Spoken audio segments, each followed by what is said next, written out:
The answer from European capitals has been as resounding as it is clear. We are in an era of rearmament to respond to the short-term urgency to act and to support Ukraine, but also to address the long-term need to take on more responsibility for our own European security. On Saturday, we also agreed a new $2.2 billion. It is my pleasure to bring from His Majesty the King a letter. He sends his best wishes and his regards, of course, but he also asked me to bear this letter and bring it to you. So can I present the letter from the King to you? Thank you very much. Am I supposed to read it right now? Yeah, please do. I will do. I've got to tell him what your reaction is, so I need to know. I need to know. He is a great gentleman. A great, great gentleman. He said he thinks the war's going to go on for a long time, and he better not be right.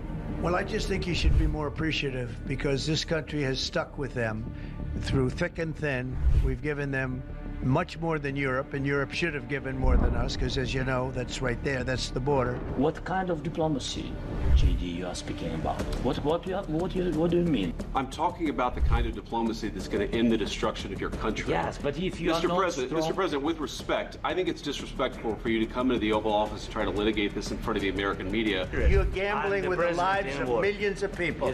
You're gambling with World War III. You're gambling with World War III.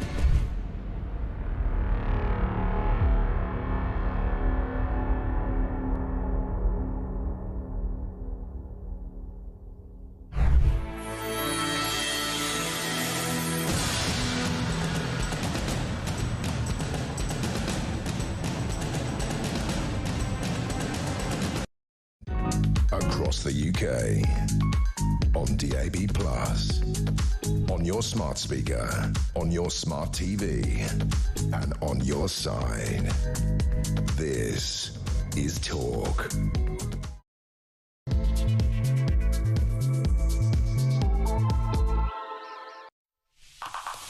Good morning, this is Talk. I'm Peter Cardwell, and if you're just waking up, you will know, or will just be finding out, that Trump has bombed Iran. This is a major, major development in the conflict in the Middle East and around the world. These three nuclear sites in Iran have been attacked in what Donald Trump has called a spectacular military success. Iran's foreign minister says it's considering all options for its response. What actually happened was that 6 bunker buster bombs were dropped from stealth bombers. He says, Trump says, the operation completely and totally obliterated Iran's nuclear facilities. Well, we're talking to the Shadow Foreign Secretary, Priti Patel, in just a few minutes' time. We'll be going live to Israel to talk to 2 guests, one of whom has been there trapped with his family for the last week. Another is our star reporter, Yoram Confino. We'll get his analysis of all of this. We'll also talk to the former ambassador to the UK, Lord Darroch, on the programme. But more important than any of them are your views on this. Where are we? Where does this go? Should Britain become more involved than we are? Will Trump listen? Will Iran listen? 0344 499 1000 is the number to call. You can text me 87222 with the word talk in your text. You can tweet me at talkTV, follow me at Peter Cardwell, or you can send me a voice note, less than a minute please, or a WhatsApp text message, or you can give me a ring on 0344 499 1000. Should the UK get involved in the Middle East conflict? And what do you think of what has happened overnight? Let me know your thoughts. We'll also talk about Kneecap. Should they be playing at Glastonbury? The hate-filled group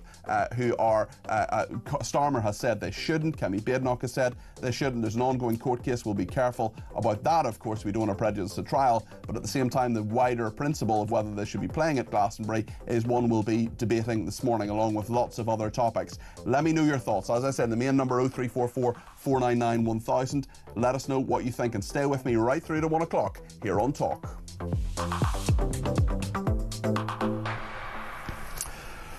Well, let's see what the President of the United States, Donald Trump, has been saying about those attacks on Iran's nuclear facilities. A short time ago, the U.S. military carried out massive precision strikes on the 3 key nuclear facilities in the Iranian regime: Fordow, Natanz, and Esfahan. Everybody heard those names for years as they built this horribly destructive enterprise. Our objective was the destruction of Iran's nuclear enrichment capacity and a stop to the nuclear threat posed by the world's #1 state sponsor of terror. Tonight, I can report to the world that the strikes were a spectacular military success. Benjamin Netanyahu, the Prime Minister of Israel, has of course reacted. This is what he has said. Congratulations, President Trump. Your bold decision to target Iran's nuclear facilities with the awesome and righteous might of the United States will change history. In Operation Rising Lion, Israel has done truly amazing things. But in tonight's action against Iran's nuclear facilities, America has been truly unsurpassed. It has done what no other country on earth could do. History will record that President Trump acted to deny the world's most dangerous regime the world's most dangerous weapons. His leadership today has created a pivot of history that can help lead the Middle East and beyond to a future of prosperity and peace.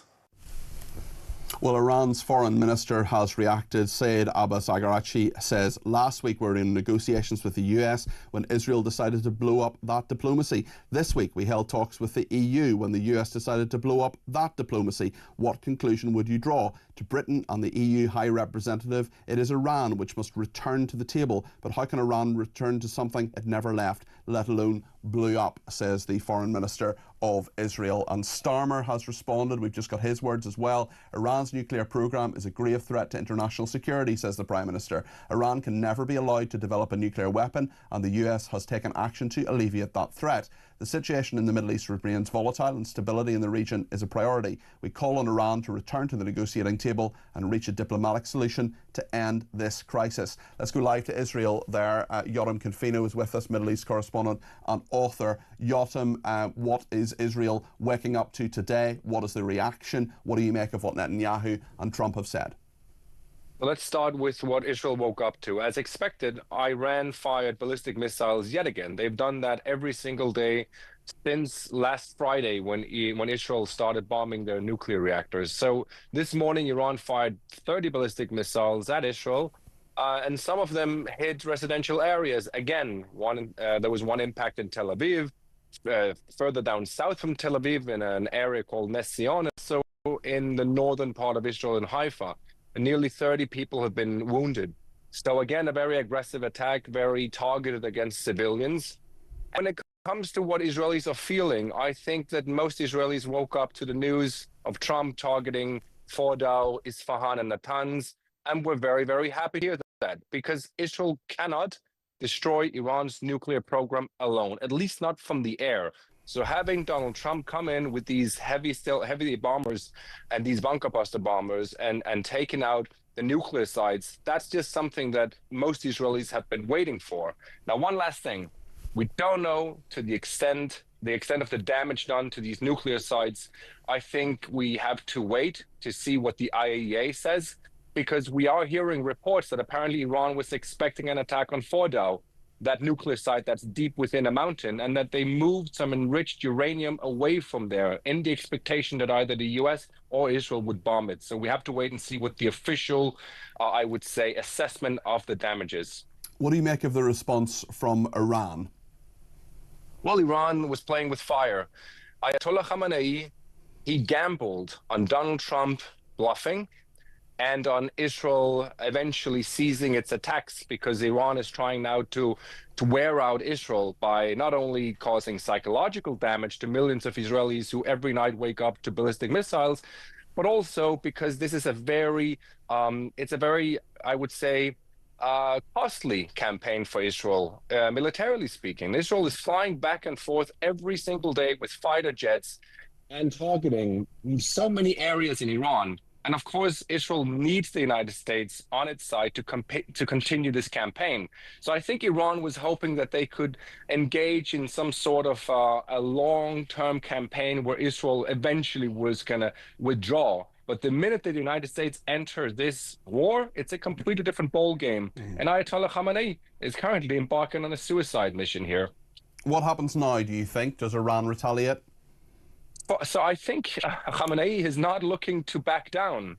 He, for some reason, thinks that this was just a one-off from Trump and that he can somehow manage to wear out Israel. So I think what happens now is that, first of all, the Houthi terrorists in Yemen have already said now going to start attacking American ships, and they're going to start doing what they did for many, many months in the Red Sea, which is basically to destroy or to disrupt international trade by attacking ships. They are going to do that, and that's going to be a massive headache for the United States, which already struck a ceasefire with them. And the second thing I think is going to happen is that Iran might close the Strait of Hormuz. Now, that's going to have an impact on global oil trade and the energy market, and it could also drag other countries into this war. I think that's what Iran is hoping for, that other countries will be dragged into this, and it won't just be Iran facing Israel and the United States.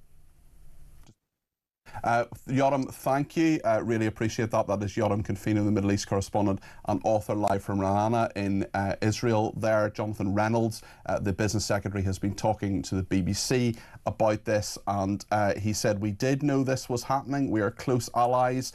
He says the US does tell the UK in advance of activity like this that is following the US strikes on Iran's nuclear sites. Let's go now to Alistair Burt. He is the former Middle East minister for the Conservatives. Alistair, what do you make of this? Was this inevitable? I think it was, Peter, but there's no doubt we've woken up to a different Middle East this morning. The years of trying to think what could be done about Iran, was it possible to descale the threat it posed to a number of states in the region through negotiation? Could we curtail the nuclear program it had? That's all gone now. There's no room for... There's no way back, really. No, there isn't. This is a decisive strike, as all commentators mentioned.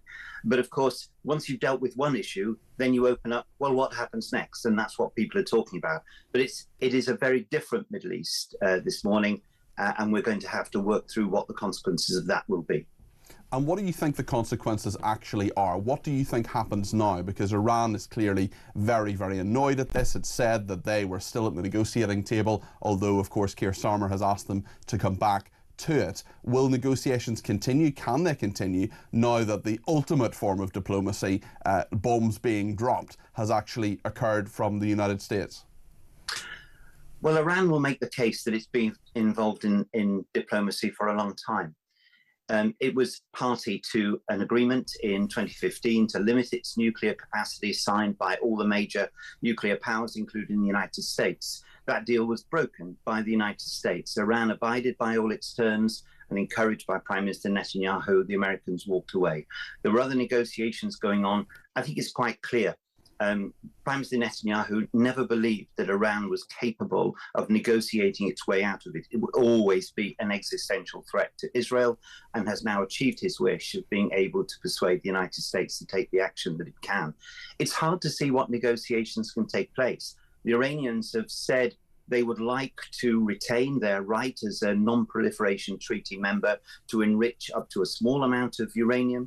The United States and Israel have apparently said, no, you can't have any at all.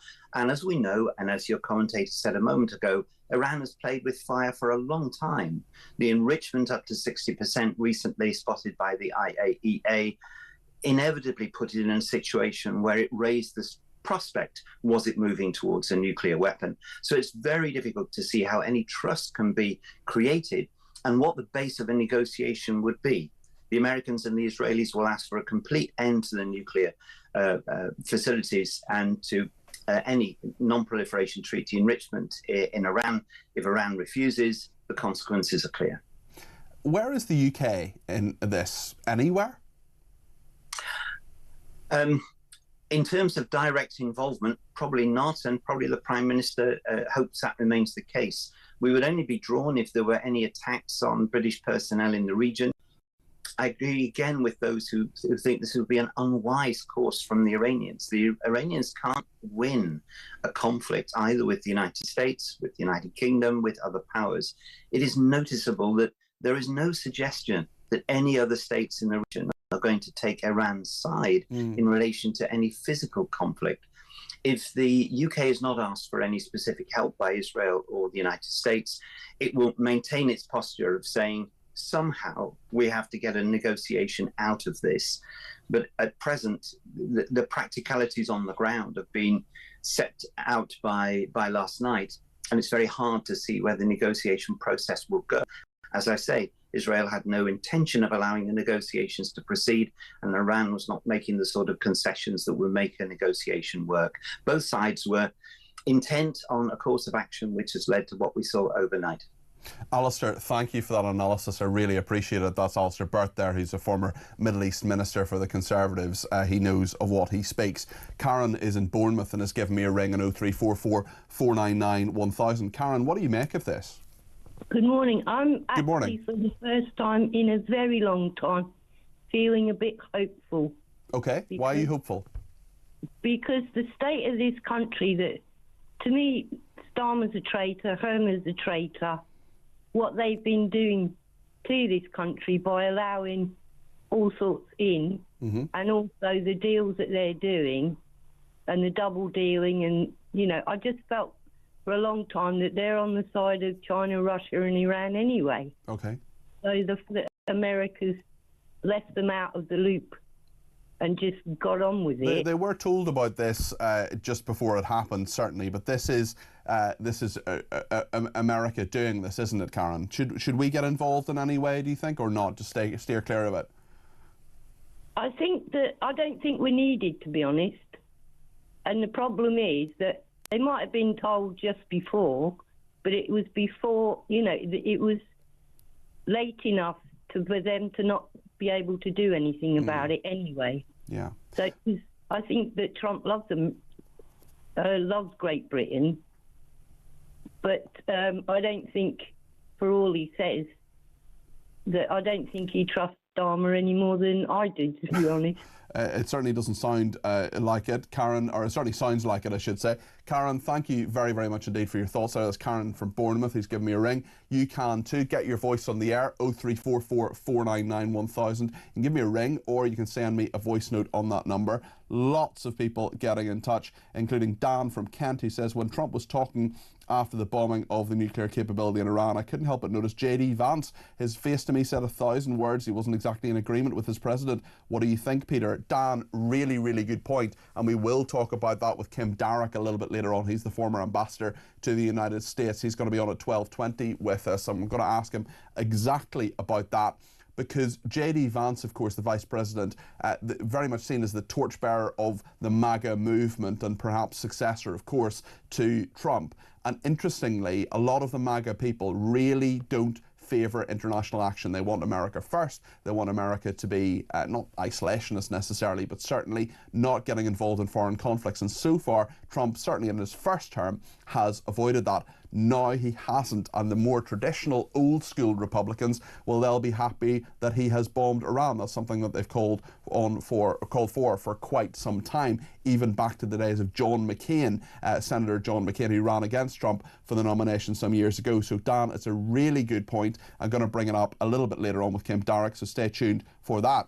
Penny in Essex says, good morning, Peter. What a great show yesterday. Another one today, no doubt. Thank you, Penny. Starmer, totally and utterly gormless, just spends his time swanning around the world trying to look important when they all know he is completely ineffectual. And as for Lammy, words fail me. By the time reform take over, I think the damage will be too much to repair. It is already. Labour have to be got rid of, and soon, before we have war in our streets, and nothing to do with the Middle East. Never threaten Trump. A good result, says Penny in Essex. Well, Penny, we're going to talk about reform a little bit later on, because there is a poll, just one poll, but there's a consistent trend that shows reform who are out in front, who are the strongest party in terms of polling numbers, and certainly with local election results recently as well. Now it looks from a poll out today that they could well have a majority in Parliament if that were to be replicated. Okay, it's only one poll, but we're going to talk about that later on today with a Reform member and indeed elected representative.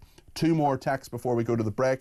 Peter, after the US bombing of Iran's nuclear sites. These are worrying times for people in this country. So many unknown Muslim men free to be citizens, and we have a right to know all the details, says Amanda. Well, as you know, Amanda, I'm not against Muslims. I'm certainly against Islamists, who are the radical Muslims, who are the ones who want to destroy our way of life, and we need to be very, very wary of them and monitor them with the security services. As much as I think this person says it's our duty to get involved, unfortunately, we have nothing to offer. Soldiers in low numbers, weapons depleted. We've given everything to Ukraine, and last but not least, an army of Muslims who've come over in boats who would be our enemy in war. But of course, we all knew this except for our government. Or is there another agenda here, says this person. Lots to discuss on this. Should the UK get involved in the Middle East conflict? What do you think about what Trump has done? Let me know your thoughts. 0344 499 1000. In just a minute, we're going to go to the debate desk. Claire Muldoon and Shimmy Lee will be with us. Believe me, you're going to want to hear their take on all of this. Stay with us here on Talk.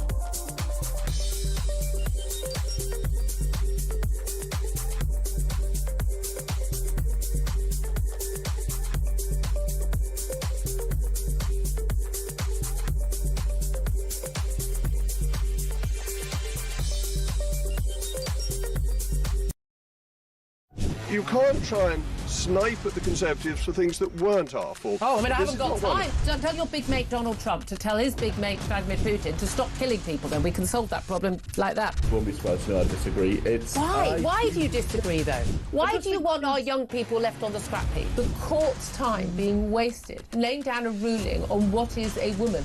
You and I have been speaking for far too many years about this. And actually, you know, I'm very grateful to you too, because you have always covered this topic.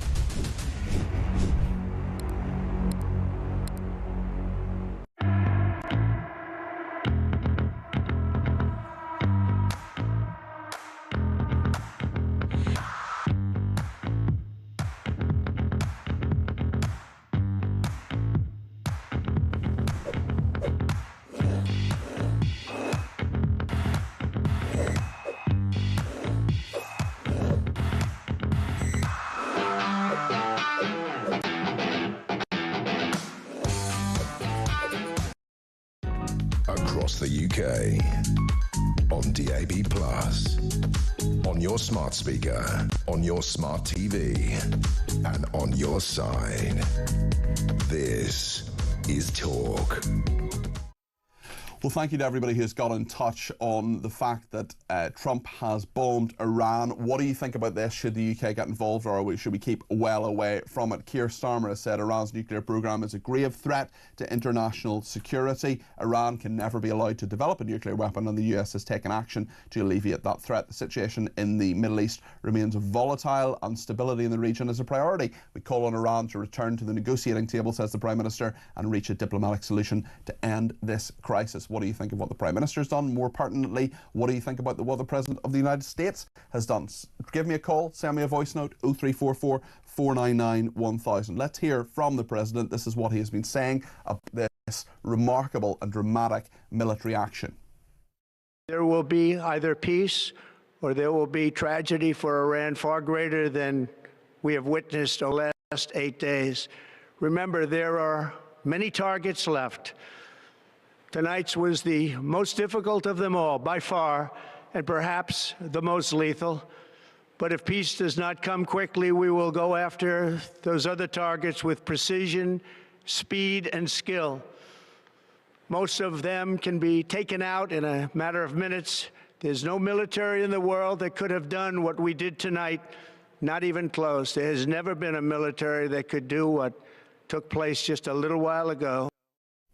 Well, that was Donald Trump there. Jonathan Reynolds is the business secretary. He's been out on the media this morning. We did ask him for an interview. He said he didn't have time, but this is what he has told the BBC this morning. the United States does tell us in advance of activity like this, the Prime Minister will be talking to all of our international allies today, and there'll be a continuation of the work that has been going on across government all week. You did specifically know about this? We did know this was happening, yes. I mean, we are close allies. You would expect, I think, that level of communication. But just when you say the Prime Minister almost sort of saying, budding up to people, the Prime Minister fights for the interests of this country abroad. That's Jonathan Reynolds there, the business secretary, talking about the fact that Donald Trump and the Americans have bombed Iran. Let's go to the debate desk now. Claire Muldoon is with me. Good morning, Claire. Claire is a broadcaster and commentator, and Simeon Lee, who is a policy analyst at the Taxpayers Alliance. Great to see you back, both of you. Claire, what do you think? Well, you know what? We had, 2 days in the run-up to this, Tulsi Gabbard saying, yes, we know there's nuclear weapons in Iran. Trump said she's lying. We don't know that, whatever. And then last night, he took the brave decision, in my view, to buffer and bolster what Israel had actually started. I think the key here for us in the UK is to wait, as we've been told. I think Keir Starmer's been more or less put back in his box, actually, because we had the quote from Starmer only recently after the G7 to say, I sat right next to Trump during supper, during dinner, or whatever, and there was no mention of this, and I'm sure it's de-escalation all the way. And then this, and I don't believe Jonathan Reynolds when he said, I think he's not weakened per se. I mean, everything else he's done as Prime Minister, in my view, has weakened his position, and indeed that of the Labour Party, stroke party of death, and promotion of death therein. Let's talk about that later.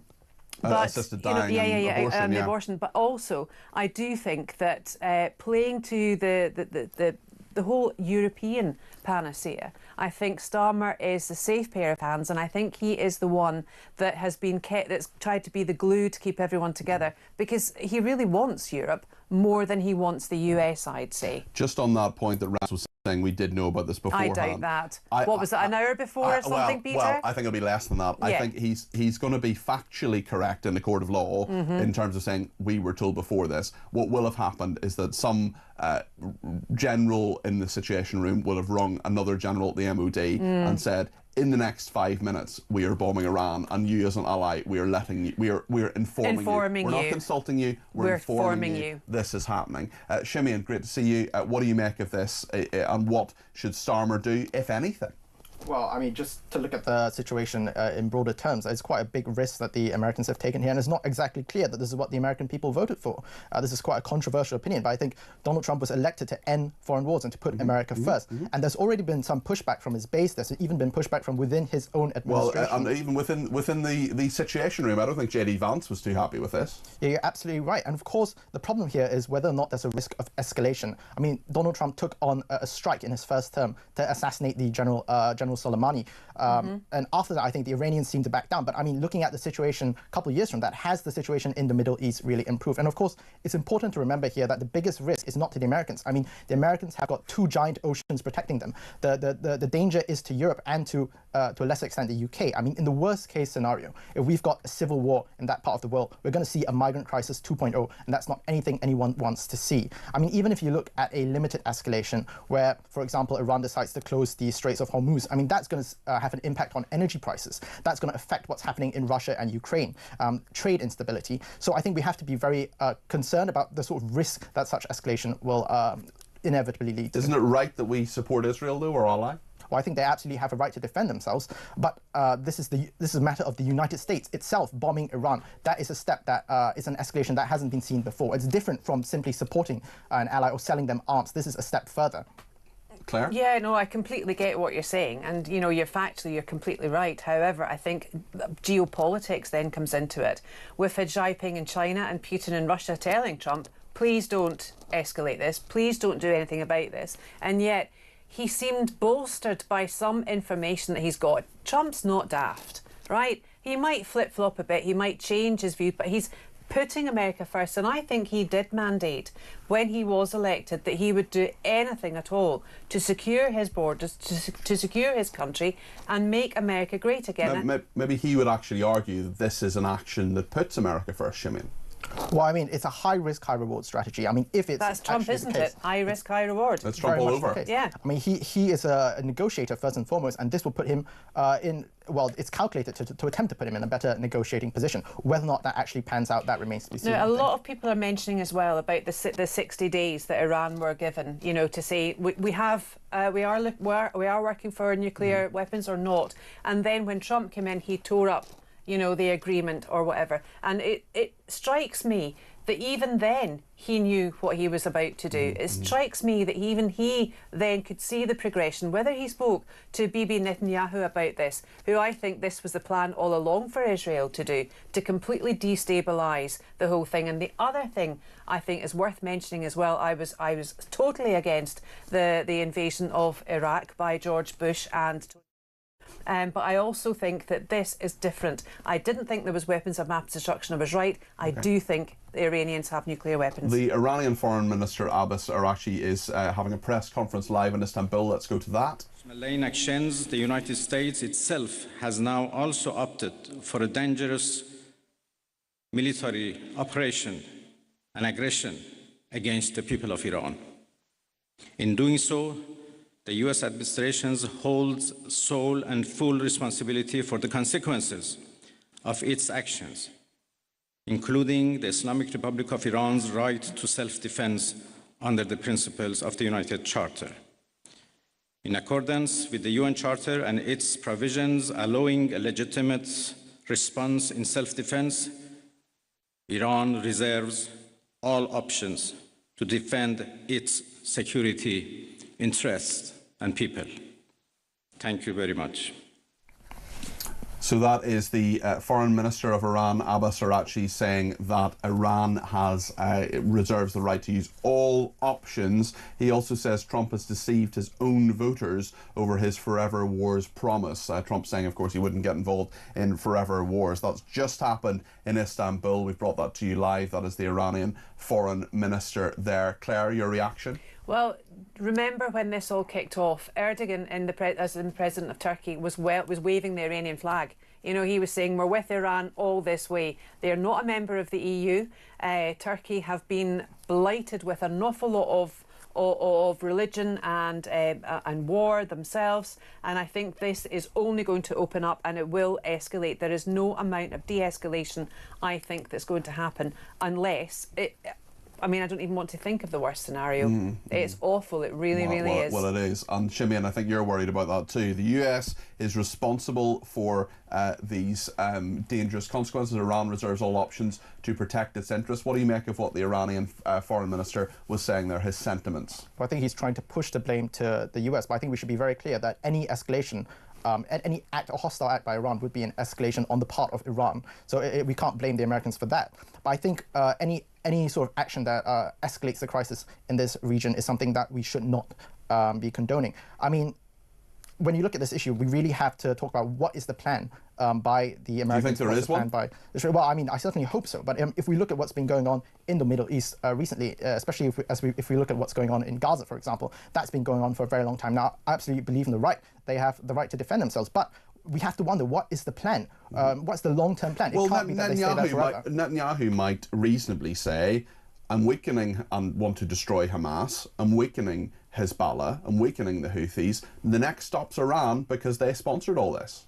Well, the question is, does this not just create a cycle? We weaken their capacity, and in a couple of years, they build that capacity back up again. And then what if they don't have the opportunity to have that capacity? What if you destroy, for example, Hamas? I mean, that has been going. We've been trying to do that for many, many years. There have been previous attempts, previous escalations, and it's just repeated the cycle over and over again. That is not a long-term solution. Okay, thank you both very much. Martin in Owestry says Starmer is a coward. He won't back America for fear of upsetting the Muslim vote.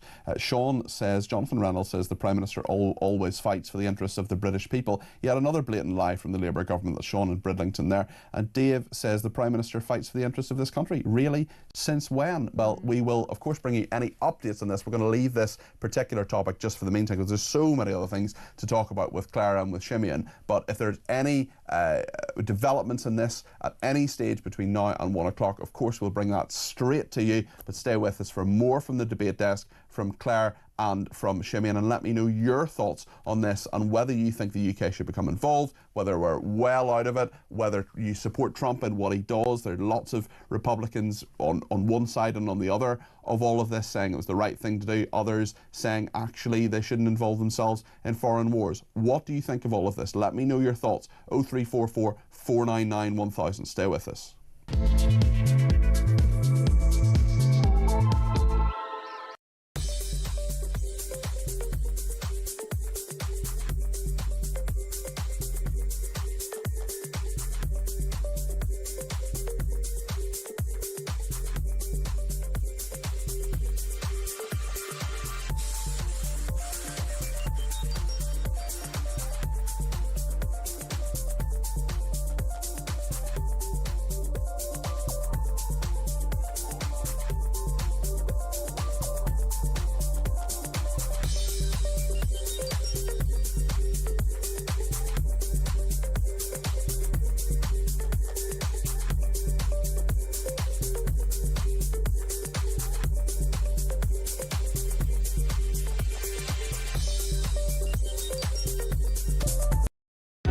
Across the UK, on DAB+, on your smart speaker, on your smart TV, and on your side.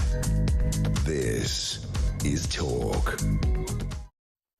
Well, as I say, we will continue to talk about Iran as time goes on, and if there are any developments whatsoever, we will bring them to you between now and 1 o'clock. I want to talk now about domestic politics and what is happening here. Reform UK now on course to win an outright majority in the next general election. This is a new poll. There have been many polls, of course, putting Reform in front, but not with high enough necessarily a proportion of those polled to suggest that they would get a majority. Well, now there is a poll, more than a third of voters saying they intend to back Nigel Farage's party. This is Ipsos, an opinion poll, putting Reform on 34%, 9 points ahead of Labour, who are on 25%, Conservatives on 15%. That's the lowest I think I've ever seen the Conservatives, certainly since the disaster of the European election in 2019 for Theresa May, which led to her resignation. This is the highest level of support for Reform UK shown by any poll to date, and would almost certainly be sufficient to give Nigel Farage a comfortable overall majority. He has told the Sunday Telegraph today,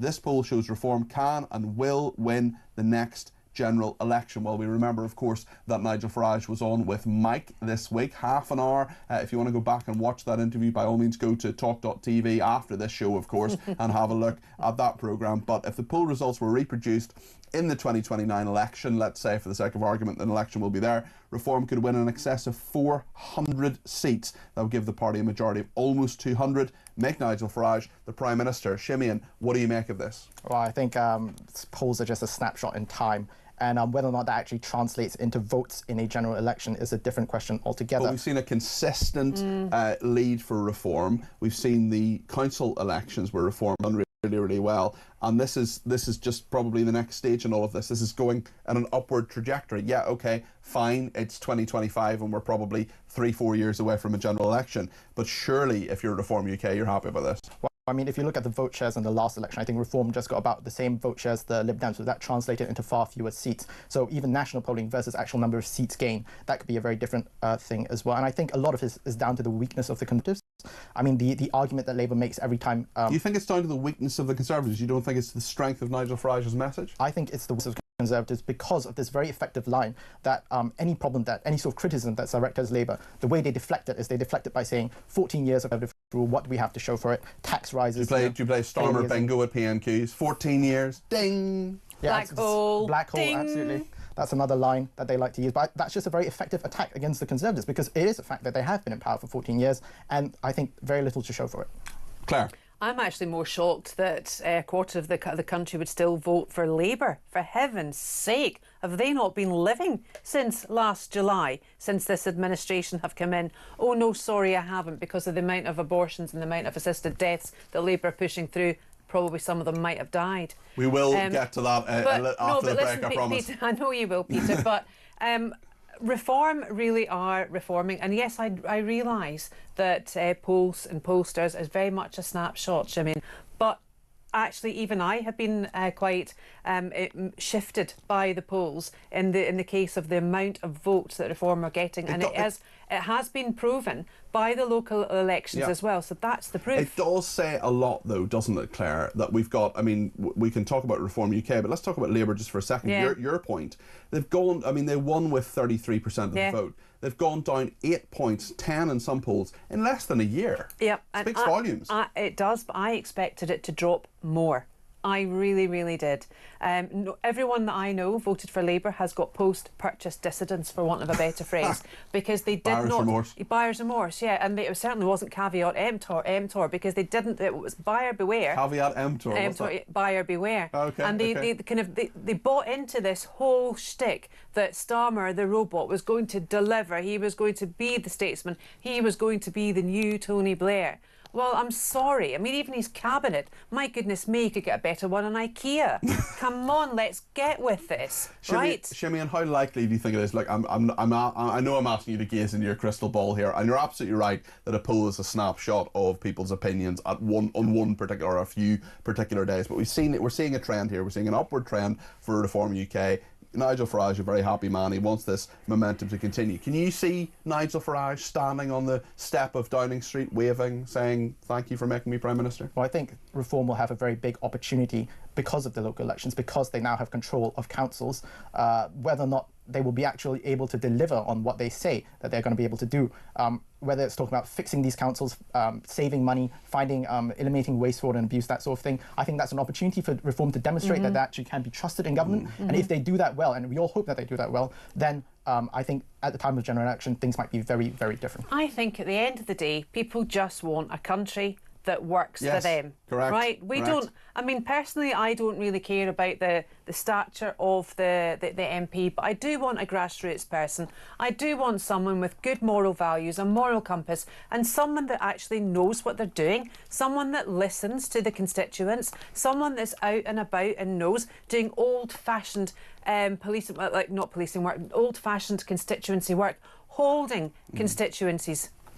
Claire, we'll come to you on assisted dying and abortion after the break. I promise you. We'll talk about that. We'll get Shimian's view as well, of course. I actually spoke to Nigel Farage for my book, believe it or not, after the interview he did with Mike the other morning, and he confirmed something which I know is something that we all want to know, which is if Nigel Farage becomes Prime Minister, will Larry the Cat remain or leave Number 10? And Nigel Farage confirmed to me Larry's going nowhere. He said to me that, as we all know, Larry is so much more important than any politician. On that note, and perhaps the slightly more serious issue of America bombing Iran, and indeed what Claire and Shimian have been saying about Reform UK, let us know your thoughts on this recent poll. 34% of the public said they would vote for Reform UK. They could have a majority of over 200 if this poll were to be replicated at the 2029 election. A long time to go between now and then, but what do you think of that? 0344 499 1000. We'll be back after the break, and as promised, I will be asking Claire and Shimian as well their views on the big social changes this week. Huge changes in Parliament, unnoticed by many, I would argue, as well, on assisted dying and abortion. Stay with us here on Talk.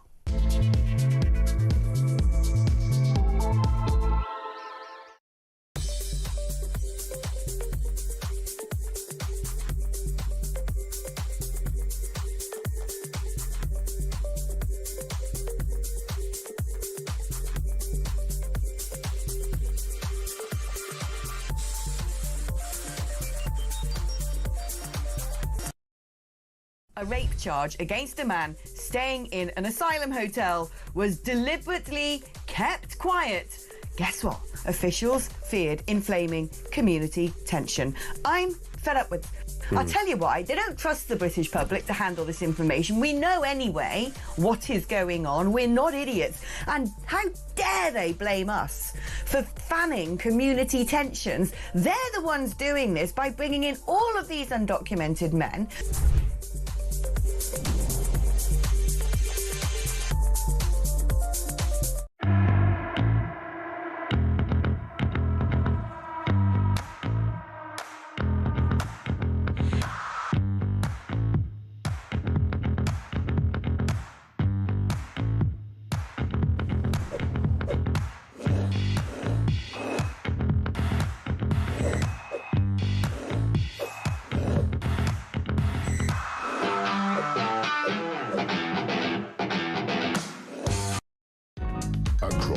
UK.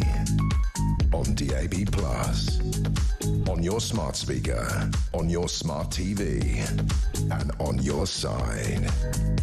This is Talk.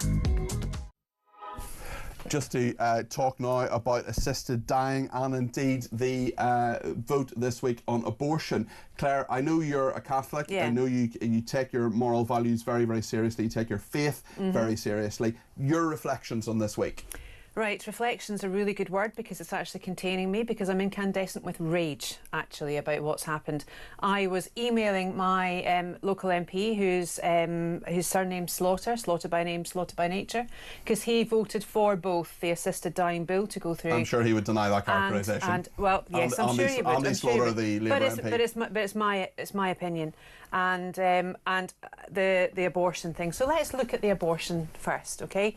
That is when you have a mother who does not want to carry the full child to term. In this country at the moment, she can get medical help to abort the child up to 24 weeks. This legislation, it does not change the fact it's still criminal for medical professionals to help abort the child. It enables the woman to kill her baby post 24 weeks when we know they're viable at this age, when they are children. That's why it's 24 weeks. Yep. With an over-the-counter pill sent to her home, right? And she will not be charged with any criminal offence for killing that child. Now, whether or not you are religious, whether or not you have a view on whether that child is a child or a heap of cells, because that's the other thing that's the case for abortion. It's only a bit of cells. I'm sorry, but at 24 weeks, I would go as far to say it's actually infanticide. It is killing a child. In vitro or out, it does not matter. We could be in a very weird situation, Simeon, couldn't we? Where a baby is growing inside a woman, the baby is prematurely born, let's say 10 weeks before term, and there are doctors who are working to save that child. Then there could be a fetus that is later in term, that is terminated, and it's not a fetus then. Well, no, but before it comes to term, it's larger. I don't know the exact terminology, but isn't it strange that we're in this situation, Simeon?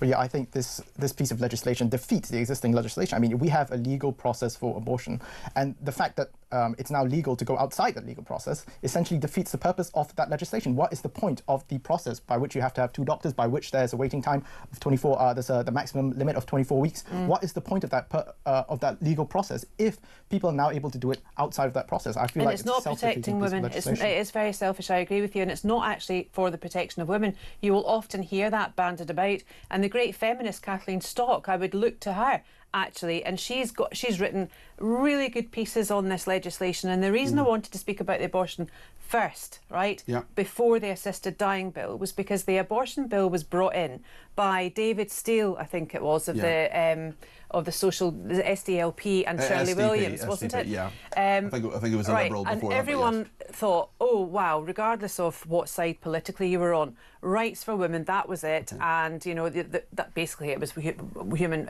rights for women. That legislation came in. We were told it would be robust. We were told it wouldn't need to be changed. We were told that, you know, it's, you know, up to 12 weeks or whatever. Britain has one of the most liberal abortion limits and laws in Europe, right? Let's talk. I'm just saying, just for time reasons, we've got to go to Priti Patel in a couple of minutes. Do you want to talk about assisted dying, Claire? Right, yeah. So the assisted dying bill coming through now, every single safeguard was voted out on Friday, and this has been pushed through. And when did Dame Edna Esther Ranson have the ear of the Prime Minister in order to have this brought in? This was not in anyone's manifesto. I don't know where it's came from. And Kim Ledbetter, I wish, would just stop this wanting to kill people. It's a private member's bill, and she wouldn't have to be in the manifestos per se. But Simeon, what do you make of assisted dying? Well, I think Parliament has voted, it's gone through, and now it's up to the Lords. I think my primary concern with the bill is capacity issues rather than safeguards. My primary concern is whether or not, because this bill has already been voted through, it's very likely to become law, whether or not the NHS actually has the capacity to deal with these. Well, Wes Streeting says they don't actually, and in fact on the front page... He's not in favour of it. Well, he's not in favour of it, and on the front page of the Sunday Times today. The Health Secretary warning there was no budget for the introduction of assisted dying laws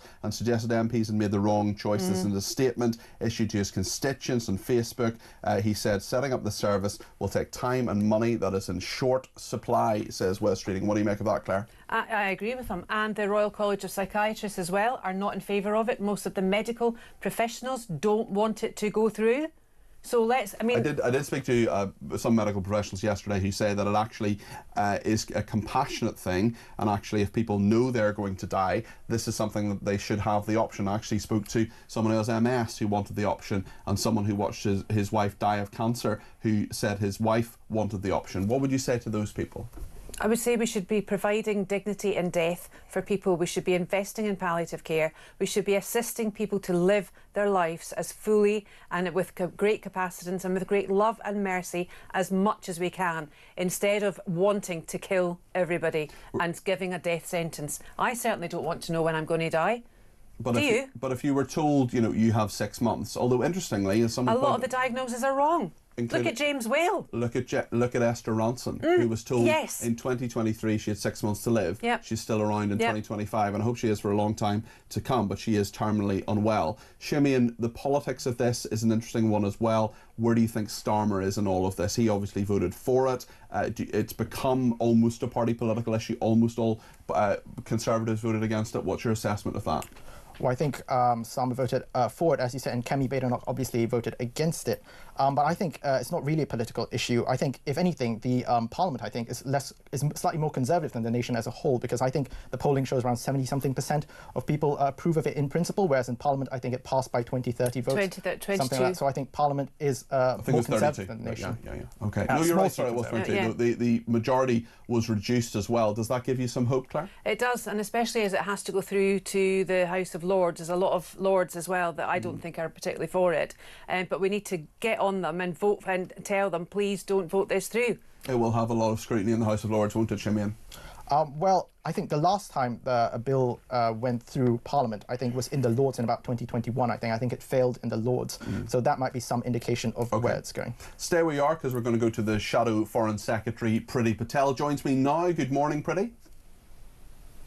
Good morning, Peter. Hi. Hi there. Great to have you on the programme. It is a really, really interesting day from a foreign affairs perspective, certainly, particularly because of what Donald Trump has done in regard to Iran. Do you support that action? Well, absolutely, we do, and we should be standing by our American ally at this particular moment. Iran is a threat to the world. They're a sponsor of terror and terrorism, whether it's Hamas, the Houthis, Hezbollah, and of course they present a lot of state threats to our own country. And the job of all responsible politicians and the government of the day is to keep Britain safe and to make sure that our country is safe through working with our allies. It's interesting, literally in the last couple of minutes, the Iranian foreign minister says he's going to meet Putin in Moscow to talk about this. What's your analysis of that? Well, I'm not at all surprised by that, because Iran is helping President Putin in his assault and his illegal war in Ukraine, as we know. And that also is happening through the ballistic missile usage and the stockpiles that come from Russia. So it is no surprise whatsoever. So this is a very serious moment, because President Trump has said very clearly overnight that Iran needs to stop doing what it's doing, otherwise there'll be further consequences. And let's not forget, President Trump has been telegraphing this message very clearly to Iran, both in his first term as president of the United States, but also when he became president earlier on this year. And of course, he brought Iran to the table of talks. And it was during those talks that we all discovered through the IAEA that Iran was basically enriching nuclear material at an unprecedented rate, and that they had significant material that could lead to nuclear weaponry. So this is a serious moment. And I think actually, you know, we should look at what Israel has been doing and America has been doing, rightly so, to degrade Iran's capabilities, because that's what will keep us all safe, and that is something that should be commended. Do you think the world is safer today than it was yesterday? Well, look, if if action has been taken to degrade ballistic capabilities of Iran and nuclear capabilities, and the answer is yes. What we all need to be prepared for now is not just Iran's words in terms of its foreign minister and what he is saying to the world, but actually the activities of their proxies. We also know that some of their proxies, such as the Houthis, don't necessarily follow instructions from Iran. So we know that there'll be Iranian Shia militia in Iraq, for example. We've got Iranian proxies in this country. So it's now the job of the state, the British government, to work with our law enforcement, our great intelligence services, to effectively ensure that they're doing everything possible to keep us all safe. What about the United Kingdom? We're told by Jonathan Reynolds, the business minister, who, like you, is talking to the media this morning, that the UK was told about this before it happened. Do you think the UK is involved, should become involved? What would you be doing if you were Foreign Secretary?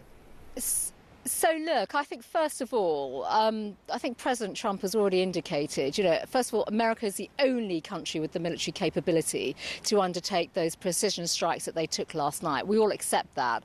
But, if Keir Starmer received the call from President Trump, which it sounds as if he did, surely the question has to be, what did Keir Starmer say? Did he offer any support or any assistance to our greatest ally, an ally that keeps us safe in our own country through intelligence and defence and security? Should he do that, do you think? So I think the question...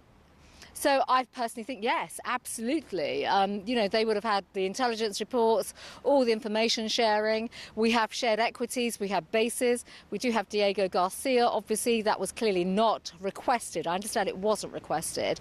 But even so, we have bases and facilities in the region. And of course, even given the President some assurance that should they have needed to be used in some shape or form, that we would have supported that. I think the President would have looked for that reassurance.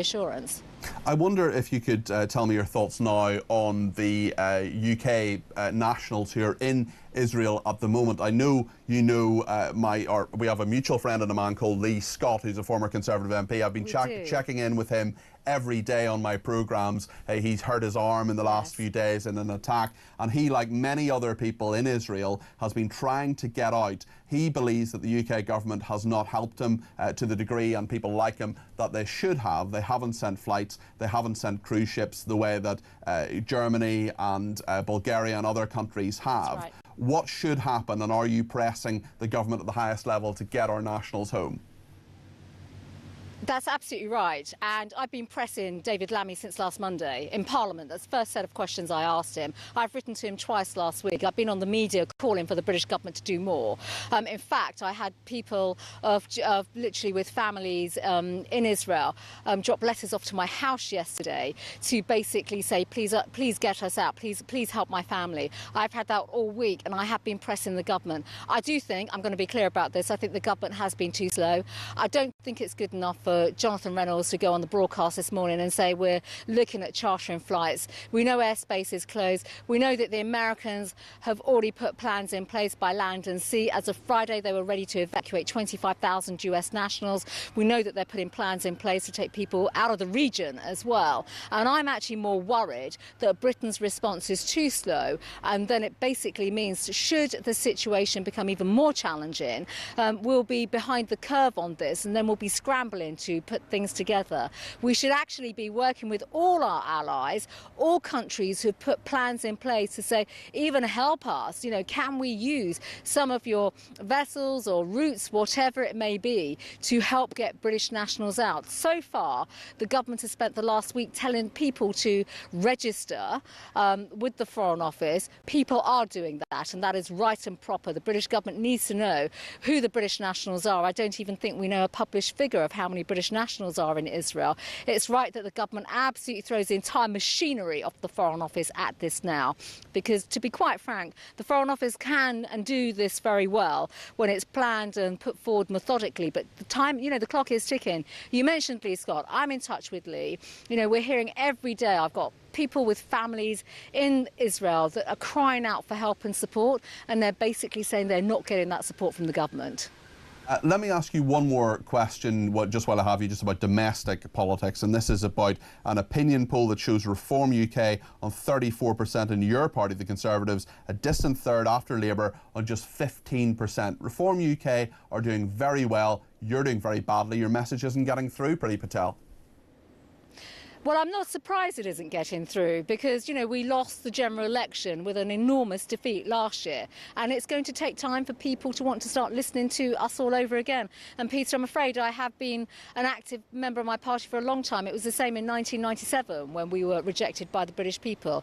We've got to get back to earning their trust, showing that we are a responsible party, ready to go into government again. We have a lot of experience, do not forget. You know, and this crisis shows right now you need people with experience at the helm to be leading our country, governing our country. Is Kemi Badenoch the right leader, or do you think doing the right thing? Is Kemi Badenoch the right leader? Of course she is. I mean, of course she's the right leader. She is our leader. She has a democratic mandate from our party. It takes time. It takes time to cut through. It really does.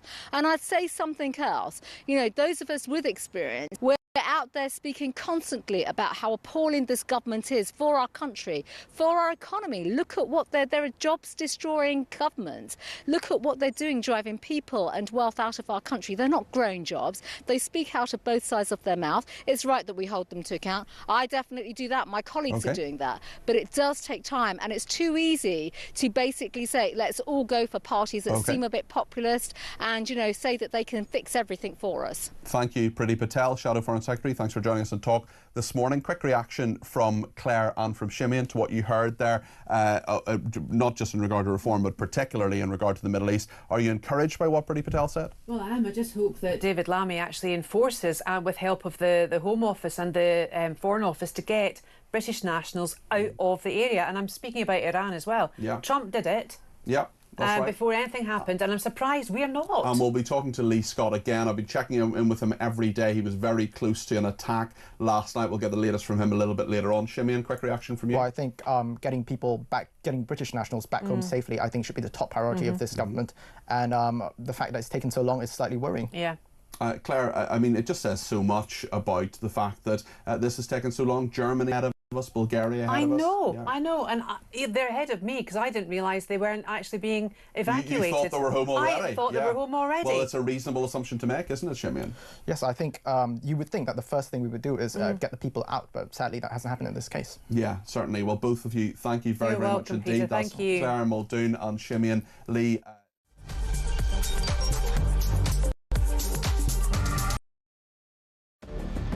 I can announce this government will begin the biggest sustained increase in defence spending since the end of the Cold War. We will deliver our commitment to spend 2.5% of GDP on defence, but we will bring it forward so we reach that level in 2027. The answer from European capitals has been as resounding as it is clear.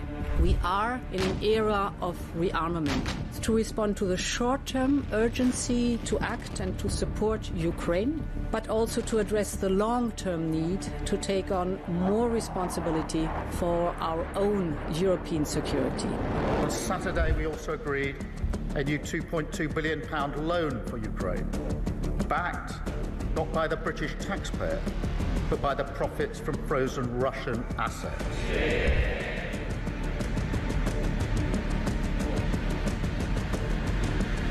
It is my pleasure to bring from His Majesty the King a letter. He sends his best wishes and his regards, of course, but he also asked me to bear this letter and bring it to you. So can I present the letter from the King to you? Thank you very much. Am I supposed to read it right now? Yeah, please do. I will do. I've got to tell him what your reaction is, so I need to know. I need to know. He is a great gentleman. A great, great gentleman. He said he thinks the war's going to go on for a long time, and he better not be right. Well, I just think he should be more appreciative because this country has stuck with them through thick and thin. We've given them much more than Europe, and Europe should have given more than us because, as you know, that's right there. That's the border. What kind of diplomacy, JD, you are speaking about? What do you mean? I'm talking about the kind of diplomacy that's going to end the destruction of your country. Yes, but if you are not Mr. President, with respect, I think it's disrespectful for you to come into the Oval Office and try to litigate this in front of the American media. You're gambling with the lives of millions of people. You're gambling with World War III. You're gambling with World War III.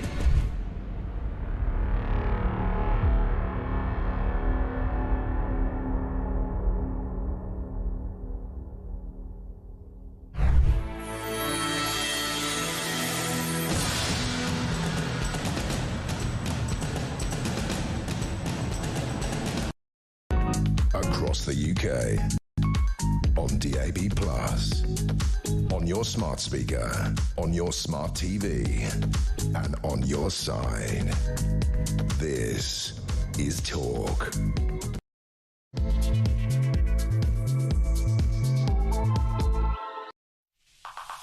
Good morning, this is Talk. I'm Peter Cardwell. Thank you so much for your company. Loads to discuss here on the programme today because Trump has bombed Iran. That is the big story today. Keir Starmer's reacted, the Iranians have reacted, and we'll get your reaction too. 0344 499 1000. We'll also be talking about Reform UK riding high in the polls. The first poll that is out saying that they could form a majority after the next election. Let me know your thoughts on all of these matters. 0344 499 1000 is the number to call. You can text me 87222 with the word talk in your text. You can tweet me at talkTV, follow me at Peter Cardwell, send me a voice note less than a minute please to 0344 499 1000. That same number can be used to text me via WhatsApp, and you can also give me a ring on that number. Loads to discuss between now and 1 o'clock. Big news happening out of the Middle East, out of America, and indeed out of Istanbul, where the Iranian foreign minister has been talking. We'll bring you all the latest and bring you right up to date if there are any developments. Stay with us here on Talk.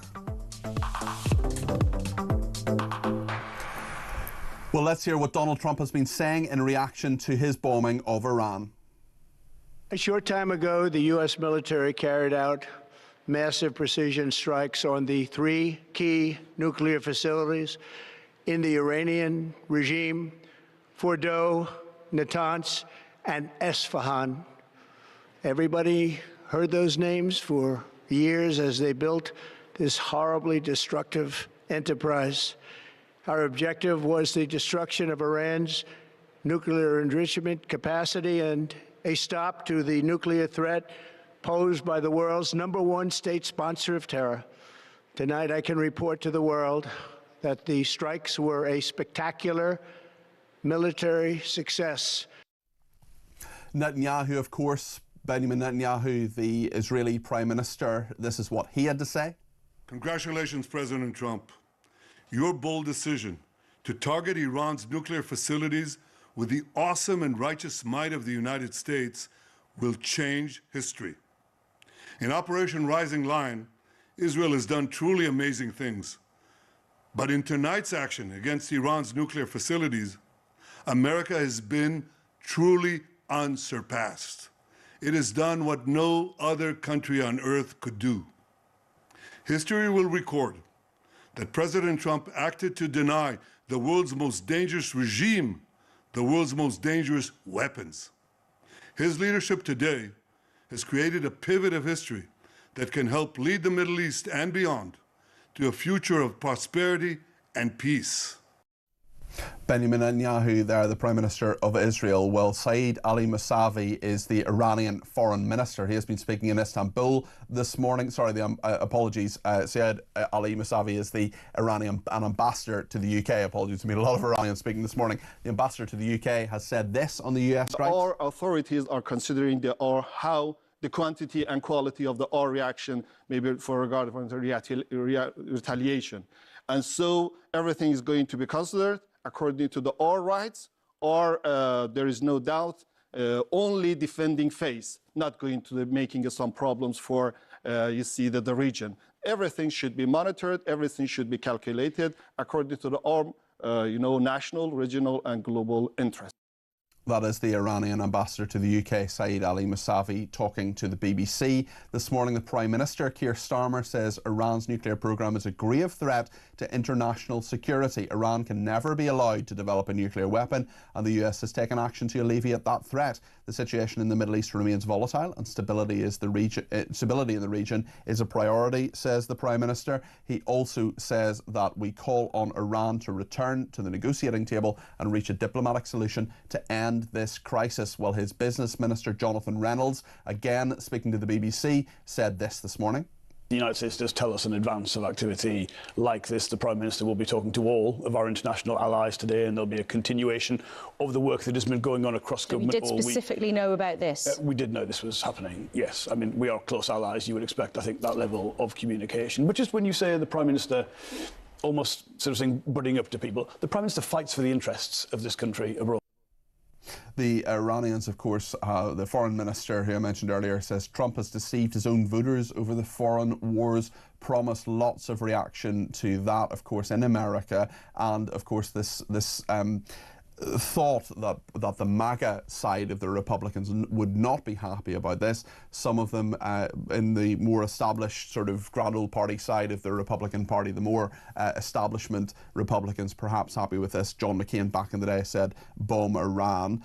Lots of reaction from you coming in as well, including Rob Hawkins in Portsmouth, who says, "Morning Peter, regarding the current situation in Iran, my honest feeling is Israel and the US need to keep us at arm's length. Our present government just can't be trusted, I'm afraid." Great show, says Rob. That's Rob Hawkins in Portsmouth there. And thank you as well to Don in Chelmsford, who says a reaction to the American bombing of Iran should be to round up all the illegal migrants and hold them in secure accommodation. It is now imperative we stop the migrant boats. There is increased potential for terrorist activity in the UK for revenge. Well, lots of thoughts coming into this building. If you want to add your thoughts to it and let us know about what you think, should the UK get involved in the Middle East conflict, in the bombing campaign? Do you think they should perhaps back Trump even more than we have been doing? What do you make of what Starmer says? What do you make of what the Israelis and the Iranians are saying? 0344 499 1000. Let's get analysis now from Philip Ingram. He is a former senior military intelligence officer. Philip, great to have you on the programme. What do you make of what has happened in the last 24 hours? Well, I'm not surprised. Last week I said that I had expected them to go in on Friday night or certainly over the weekend. So I was 24 hours out. The Americans have set all the conditions for this. It's important that with the rhetoric that was going on, with the failure in the diplomatic process and the language that was coming out of Iran, which was continually aggressive, that Donald Trump followed through. Otherwise, his threats would have been hollow threats. And the world is a slightly safer place from nuclear escalation because Iran isn't getting a nuclear weapon. But there's an even greater potential for this to have second and third order consequences that could make the world an even more dangerous place. The Iranian foreign minister says we never trusted the West, even less so now. Is that an understandable statement from him? Yeah, very much so, but he knew that this was coming. I understand that he's travelling to Moscow today for a meeting with Putin, with Putin on Monday, with some serious consultation. We've got this axis of evil between Russia, Iran, North Korea, and China. But we've had the Pakistani government turn around and said that they would potentially supply Iran nuclear warheads if Iran was attacked. How much there was in that statement, we don't know. We will be watching very closely because Iran will respond. In terms of the American political situation here, and how you see what Trump is doing, I just wonder what you think about J.D. Vance and the problems in America and the reaction to this, because it's been suggested that Vance was actually engaging in some sort of feint to distract from the administration's real plan to bomb Iran, and the suggestion that J.D. Vance wouldn't support this is for the birds. I wonder what your analysis of that is. The trouble is, whenever there's a lot of things being planned like this, there is so much disinformation around, and in government terms, it's propaganda. It is there to have an effect. It is there to create strategic ambiguity and confusion. We did that during the Second World War, which is how we managed to convince Hitler that we were attacking in through the Pas de Calais instead of through Normandy for the D-Day landings. So this is a normal act of governments when you're trying to protect what it is that you're doing. And that's difficult in the information age.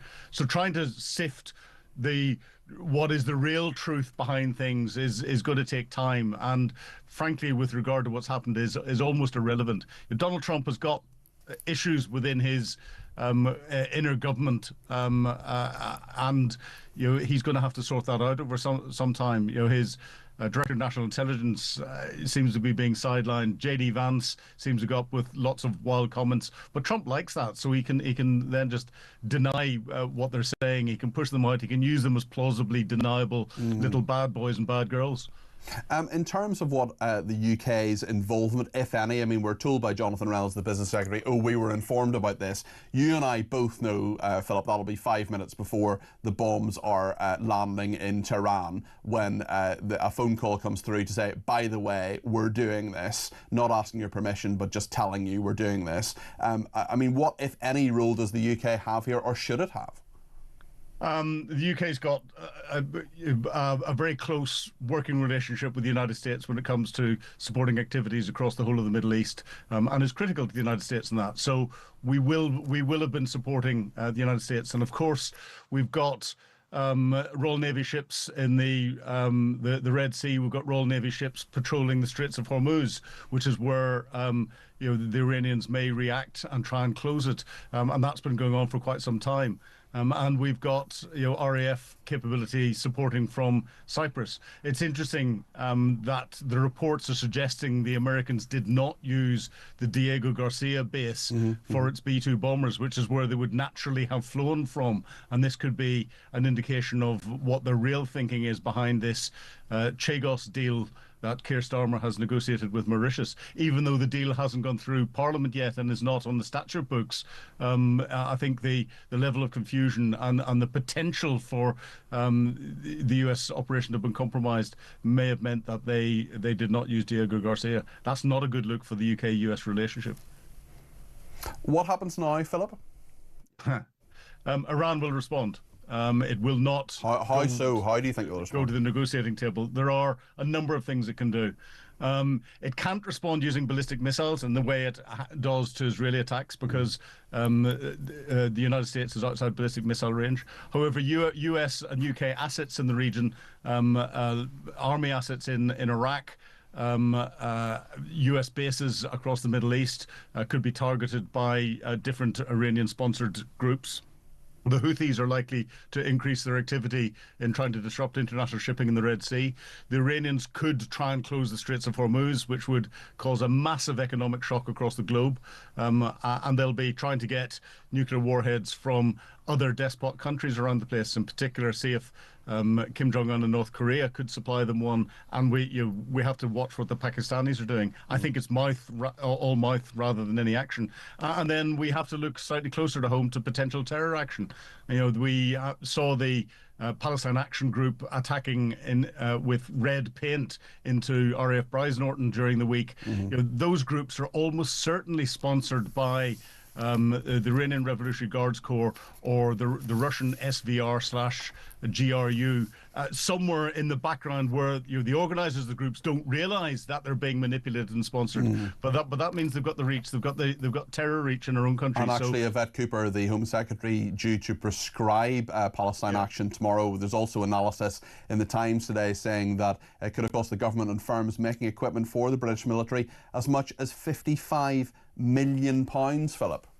Yes, and this is where the terror threat at home is going to go up. We are in a slightly more dangerous position at the moment, and what happens over the next coming days will let us know whether it is going to de-escalate or escalate further. But Iran, psychologically, they are going to respond somehow. Philip, thank you. That's Philip Ingram there, former senior military intelligence officer. He talked about ballistic missiles there. Israel, of course, has been under attack from Iran for another night. In a second, we're going to go to Lee Scott, who's my friend, former Conservative MP. We've been checking in with him every show I've done for the last week or so. He's been in shelters, he's been injured himself, and actually we'll get some detail about what happened last night. A bit earlier today, I should have said earlier in the programme, in fact, that the IDF, the Israeli Defence Forces, recovered bodies of 3 hostages held in Gaza. They've named them as Ofra Kedar, Jonathan Samarano and Staff Sergeant Shay Levinson. So the number of hostages in Gaza is down to 50 because those 3 bodies have been recovered. And of course, getting those hostages back is the priority and has to be the priority in all of this. And we've got to remember the human cost of all of this for those hostages who've been there since the 7th of October 2 years ago, nearly 2 years ago now. Let's speak to Lee Scott, who is in Israel. We've spoken to Lee previously on the programme every day. And Lee, last night you came very, very close to an attack. Tell me what happened. Good morning, Peter. Good morning. Last night, they started after America had attacked. My guess is, threw just about everything they could at us. We were in the bomb shelters. Normally, when we're in the bomb shelter, which is 2 stories below ground, you can't hear the bombs and you don't feel them. But this morning, they were so close, we did feel them and you could hear them. And I believe, although I haven't been out of where we are at the hotel yet, that they are just the other side of the marina here that they hit. And they hit all over Israel. And it was, this is I've lost track, I think it's the 10th night, the 9th night that we've had this. And just purely out of lack of sleep, we're just all walking around like zombies. You must be knackered. You must be scared as well, Lee. I am scared. Yeah. We are scared. There's nothing much I can say about that in the sense of it's a luck of the draw, isn't it? There's people who have sadly been injured badly, and I fortunately was not injured that badly. I'll get it looked at when we get home, assuming I get home. Yeah. But no, there's people being injured badly, killed, maimed, and the truth of everything will come out, I guess, when it's over, because we're not travelling around, so we're not seeing that much, but it is pretty devastating here. And of course, I know you'll be glued to the news, and you'll know that the bodies of 3 hostages have been released. Kedar was from Kibbutz Be'eri, which was attacked on the 7th of October. She and her husband were murdered in the initial attack, and the body taken to Gaza. The mother of 3 was 71 at the time of her death. Samarano was 21. Fled the Nova Music Festival when the Hamas attack started, was then murdered in Kibbutz Be'eri. His body was abducted to Gaza and recovered yesterday on his 23rd birthday. And Levinson was a tank commander in the IDF, was killed fighting Hamas during the 7th of October attack, aged just 19. His body was also taken from Gaza. So they weren't hostages per se, they were killed on the 7th of October. Apologies for that error. But those bodies now repatriated, taken back from Hamas and recovered by the IDF. Does that provide any comfort to the people of Israel, despite this the horrendous and unspeakable and absolutely inexcusable circumstances in which they were killed and murdered by Hamas terrorists in the first place? I think what it will provide is that the families can bury the bodies. Yes. We went up just after October the 7th. We visited and went up to Kibbutz Be'eri and where the Nova Festival was, and saw the devastation that had been caused there. And the families who we spoke to, the survivors, said that if someone had been killed, it's obviously horrendous, as you quite rightly say, but to then take the bodies, they know that in the Jewish religion we bury within 24 hours, as they do within the Muslim religion. Yes. Why take the bodies? It's just adding insult to injury. It's horrendous. Lee, on a bright, slightly ever so slightly lighter note, I spoke to Priti Patel about 20 minutes ago. She was on my programme, and I know you've been in touch with her trying to get home. She was saying she's been putting pressure on the Foreign Office and David Lammy directly in Parliament, letters to him, talking on the media about it, trying to get you and others like you back to the UK. Have you heard anything more about this from the Foreign Office? Yes, this morning we were asked, we don't know when, I have no idea when, or indeed even where, but we were asked would we be able to register, pay £350, which is quite right that we pay for the seat back. And, I've said to you before, I think we should pay for the seat back, and that we will go into their assessing who gets on the first planes and when they can actually land now, because airspace here is closed again, but hopefully that will change, and we've registered, and hopefully and pray we can get home. So, there has been some movement on that, and my gratitude goes to Priti. And also, I have to say, I've said it before, on a local level, to Wes Streeting, because he has been very, very helpful. And as you know, there is an irony in that. Yeah, exactly. Well, he took your seat off you, robbed in 2017. He took my seat off of me, but nonetheless, I guess he owes me, so could he get me home, please? Well, indeed, get me home, please. Lee, I want to talk to you again. I'm back on the air on Thursday. I have a programme on Thursday. I want to talk to you again and see how you're getting on. But what I want to do, I really hope that interview will be from Essex, or perhaps even here in the studio, Lee, because I want to make sure, I really, really hope that you're home by then in the next few days, because you absolutely deserve it. And I wish you and your family and Estelle, your wife, all the very, very best. Peter, you're a superstar, and all I can say to you finally is, when I do get back to England, I'll be kissing the ground. I'm sure you will. I want a photo of that. Let's get a photo of that and let's get it on the screen. You can have a photo of me kissing the ground at whatever airport we might be at. Take care, my friend. I'm not sure too many people kiss the ground at Luton, but you may well be the first. Lee, thank you very much indeed. Appreciate your contribution. And Lee Scott, honestly, I've known him for years, and he was out in Israel. He was at his grandson's bar mitzvah there. He's been describing this.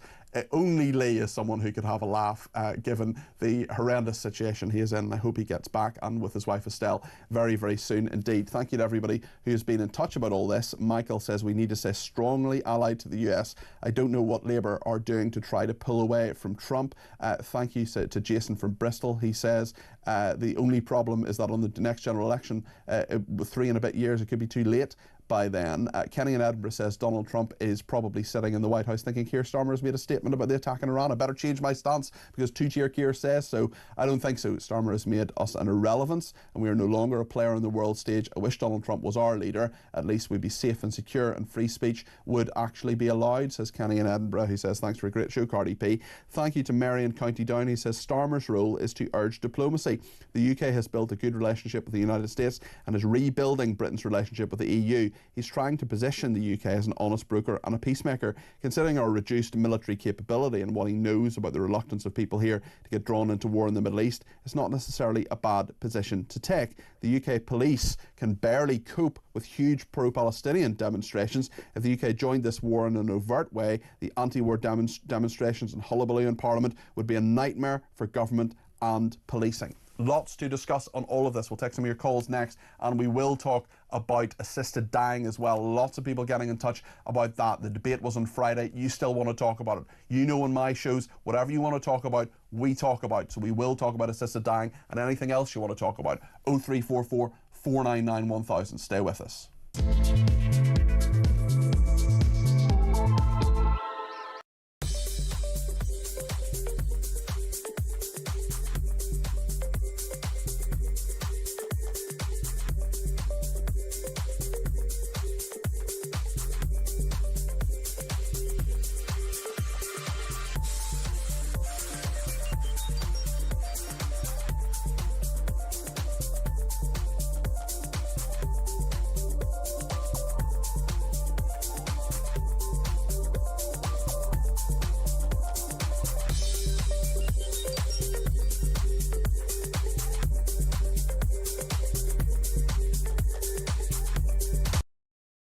The other Iranian proxies are pretty much neutralised, and there's no country that's going to come to Iran's assistance.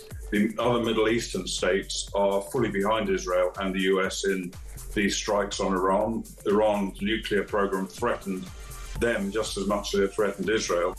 And countries like China and Russia, which are allies of Iran, they may help in some different ways, but I'm pretty confident that neither of them are likely to get engaged in any direct military way in support of Iran.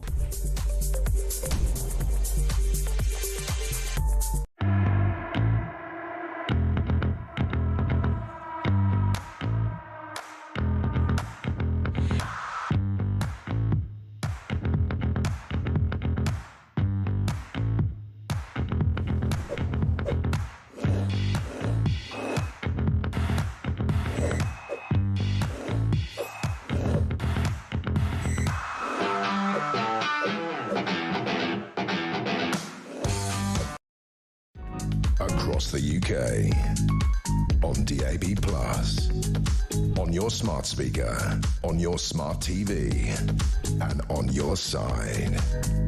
This is Talk. Well, Keir Starmer has followed Kemi Badenoch's lead in demanding that the Irish rapper's kneecap are dropped from the Glastonbury Festival. This is after one of their members of this band was charged. I want to be really careful about this because there are active court proceedings, but Liam O'Hanna, who performs under the stage name of Mo Cara, is accused of displaying a flag in support of Hezbollah while saying "Up Hamas, Up Hezbollah" at a gig in November last year. The 27-year-old appeared at Westminster Magistrates Court on Wednesday morning following the alleged incident at the O2 Forum in Kentish Town in North London. Sir Keir was asked if he thought the trio should perform at Glastonbury. He was asked by The Sun. He said, "No, I don't. I think we need to come down really clearly on this. This is about the threats that shouldn't be made. I won't say too much because there's a court case on, but I don't think that's appropriate." Kemi Badenoch said she thought the BBC should not be showing Kneecap's performance at the festival next weekend. She called it Kneecap propaganda. Well, let's hear a voice note on this, and Anna has been in touch. Morning, Peter. Anna Surrey. At work again, listening to the wonderful talk radio. Reference Kneecap. I think it's very important that we do allow them to play at Glastonbury. I don't think we should cap, pardon the pun, freedom of speech. Better out than in.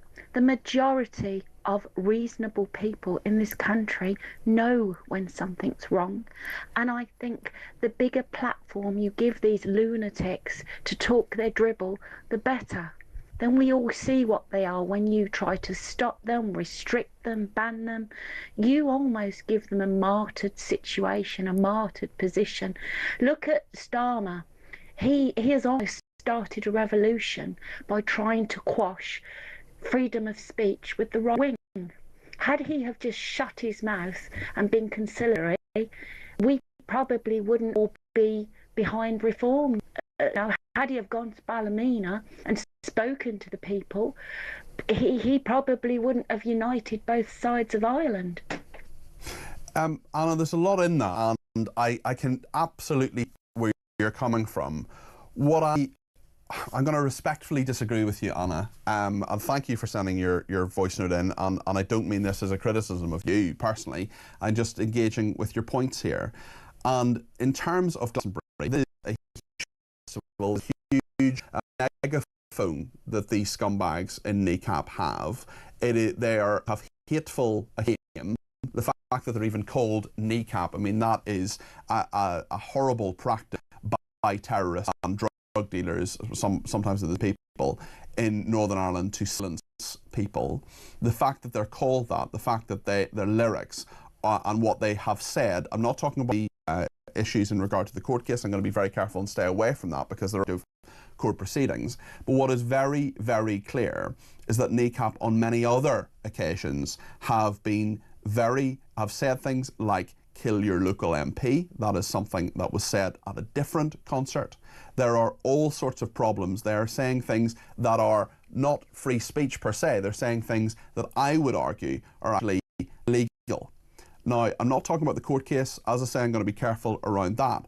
What they're doing as well is in court on that court case, not the substantive issue there, but we're in a situation where they have now argued that an interpreter should be there in court, an Irish language interpreter should be there. Why is that? Because they say that the person at the centre of this, Liam O'Hanna, should have the Irish language translated for him. Well, he's done hundreds of media interviews in English. He speaks English, he understands English, yet we, the taxpayers, are paying for an Irish language interpreter. The government institutions have to stop pandering to these odious, hateful idiots. It's deeply disturbing to see young British people flocking in their tens of thousands to these concerts, the mob supporting them at court. They spew anti-British hate. They spew this out. British fans are enriching them to do so. Many young Brits hate their country, and they're being facilitated by people like, and encouraged by people like Kneecap. When, I think it should be an if, but I fear it'll be a when, they are at Glastonbury, when they perform at Glastonbury, that will be shown on the BBC. Even this morning, someone's been in touch with me to say that Zoe Ball has been playing Kneecap on the BBC this morning. Their lyrics are hate-filled. They are hateful people. They hate this country. They have, on numerous occasions, not involving what's involved in the court case, but on numerous occasions, promoted those who hate this country and would destroy this country. Therefore, I don't think they should be playing at Glastonbury. I don't think people should be paying money to go and see them. If people do pay money to go and see them, they shouldn't. And I don't think the BBC, which we pay for and has huge resources at Glastonbury, often hundreds of people going there. We don't know the full total for this year, but in previous years there have been dozens and dozens, if not hundreds of people who have been sent from the BBC at our expense to cover Glastonbury. Well, they will play this out. No doubt there'll be some stunt from Kneecap as well. And we'll see that live on the BBC, which you and I pay for. So, Anna, I get your point. I understand that, and I don't want free speech to be pushed down. I think it should be ventilated. I think we should hear people's views, but it has to be within the law. And I would argue, again, not in regard to this court case, but in many other things that NECAP have done, that they are not within the law. I don't think they're healthy for our society. I think they're an insidious organisation, and they're free to play their music. People are free to pay money to go and see it. It shouldn't be shown in the BBC, which you and I pay for. That's my view on that. But thank you for your message. We'll talk more in just a second, and we'll talk about the rise of Reform UK, and we'll take more calls and voice notes. Get your views in there, 0344 499 1000. Stay with us.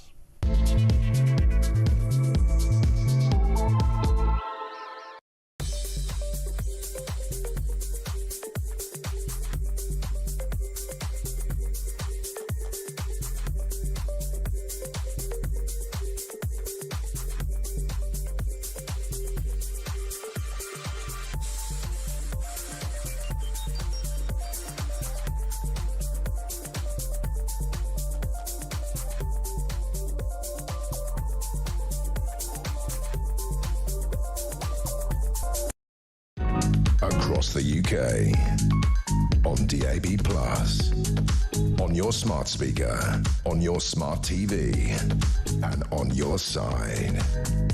This is Talk. Reaction already to a couple of things. Ben in Belfast says we are paying the BBC through our licence fee to platform hate in regard to NECAP. And another comment from John in Gloucester.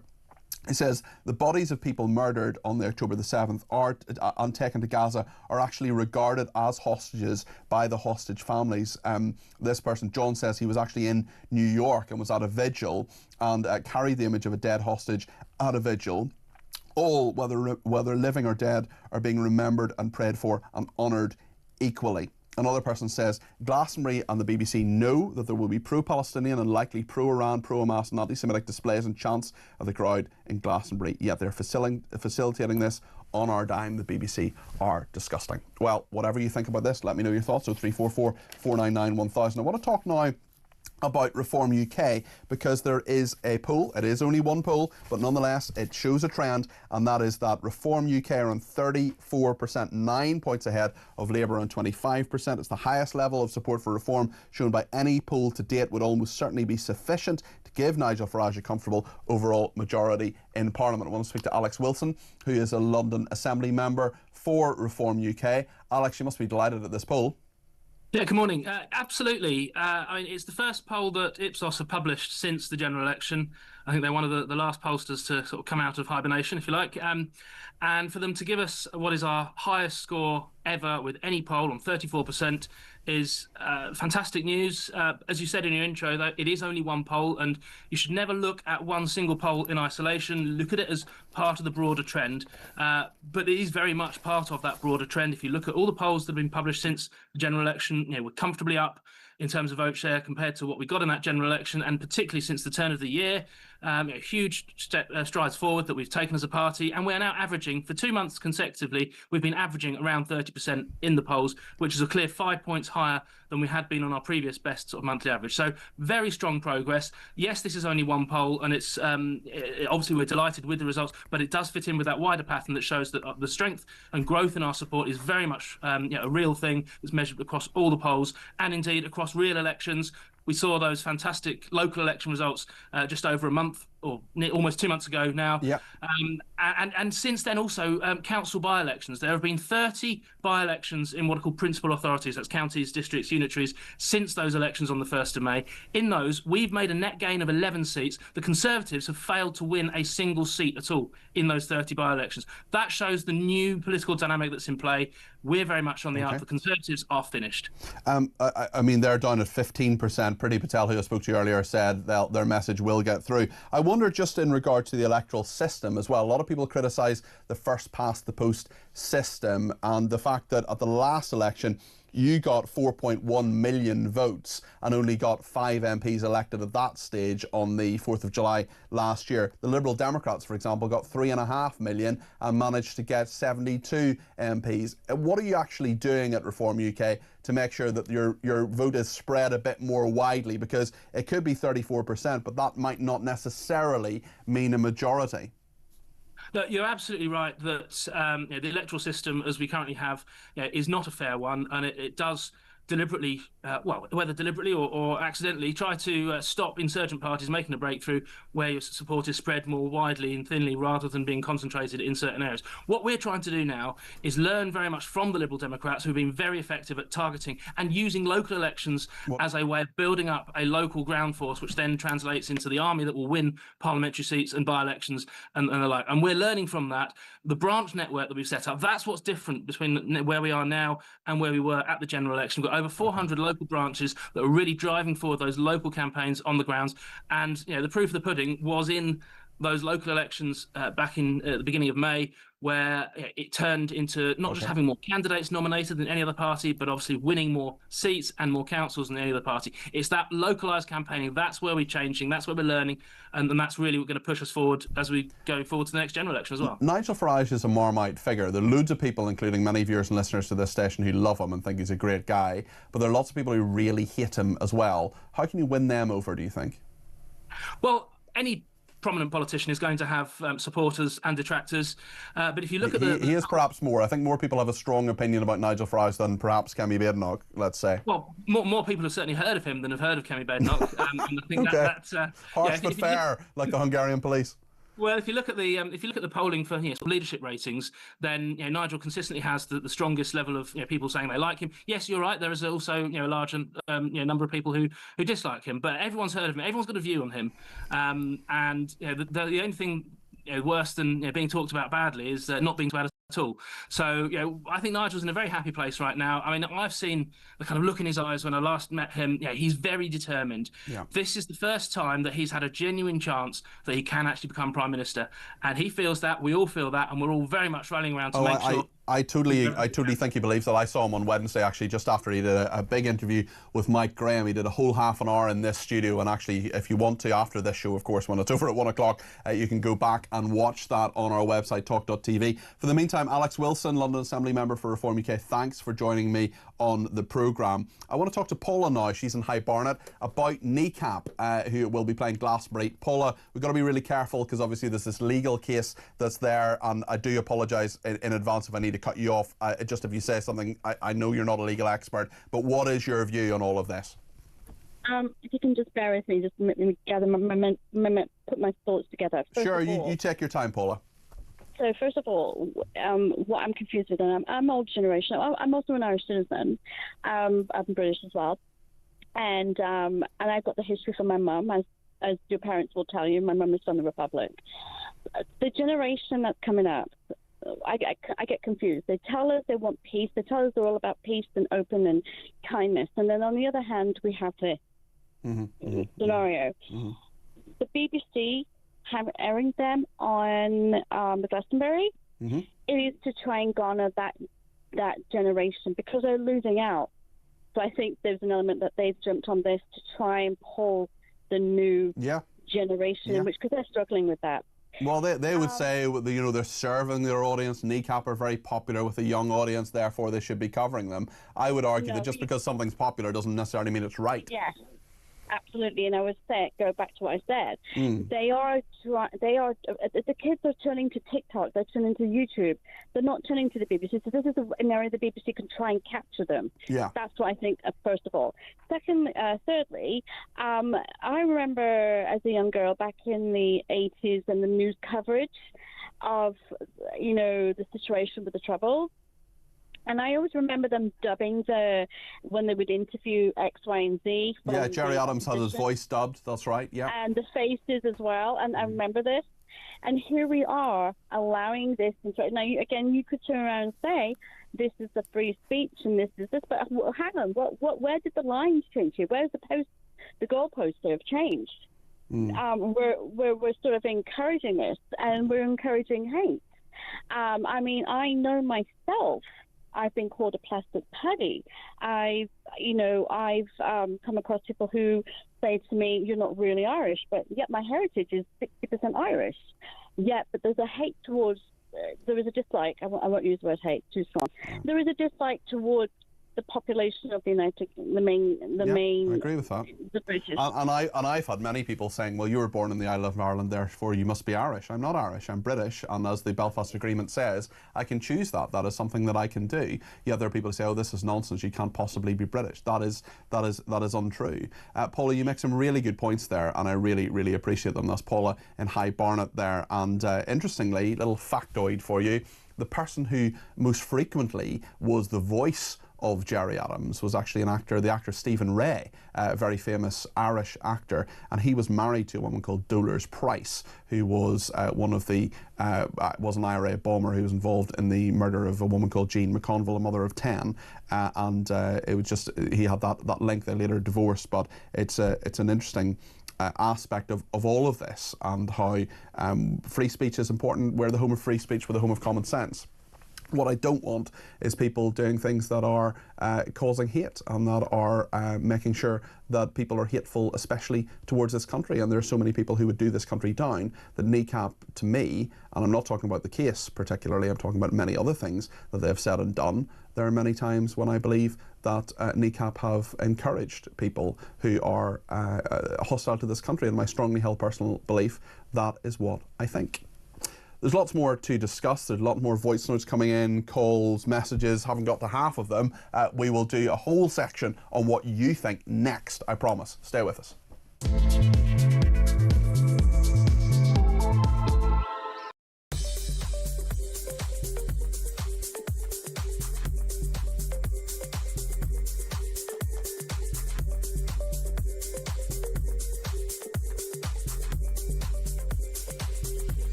This was the logical and necessary conclusion of the path that the Islamic Republic of Iran refused to abandon. America and Israel have been trying for years to take different paths. You know, people have mocked Benjamin Netanyahu, the Israeli Prime Minister, for constantly saying that Israel would have to strike in Iran for so many years. The US, Israel, they offered negotiations, they've extended time, they've warned, they've given the regime in Tehran every opportunity to reverse course, to step back from its genocidal ambitions.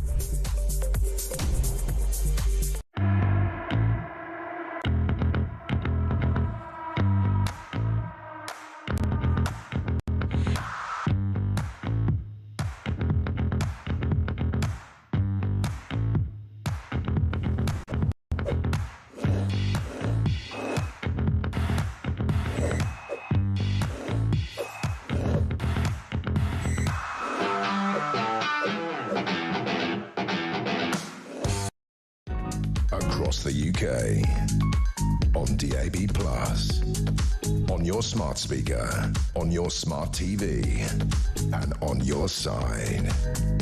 This is Talk.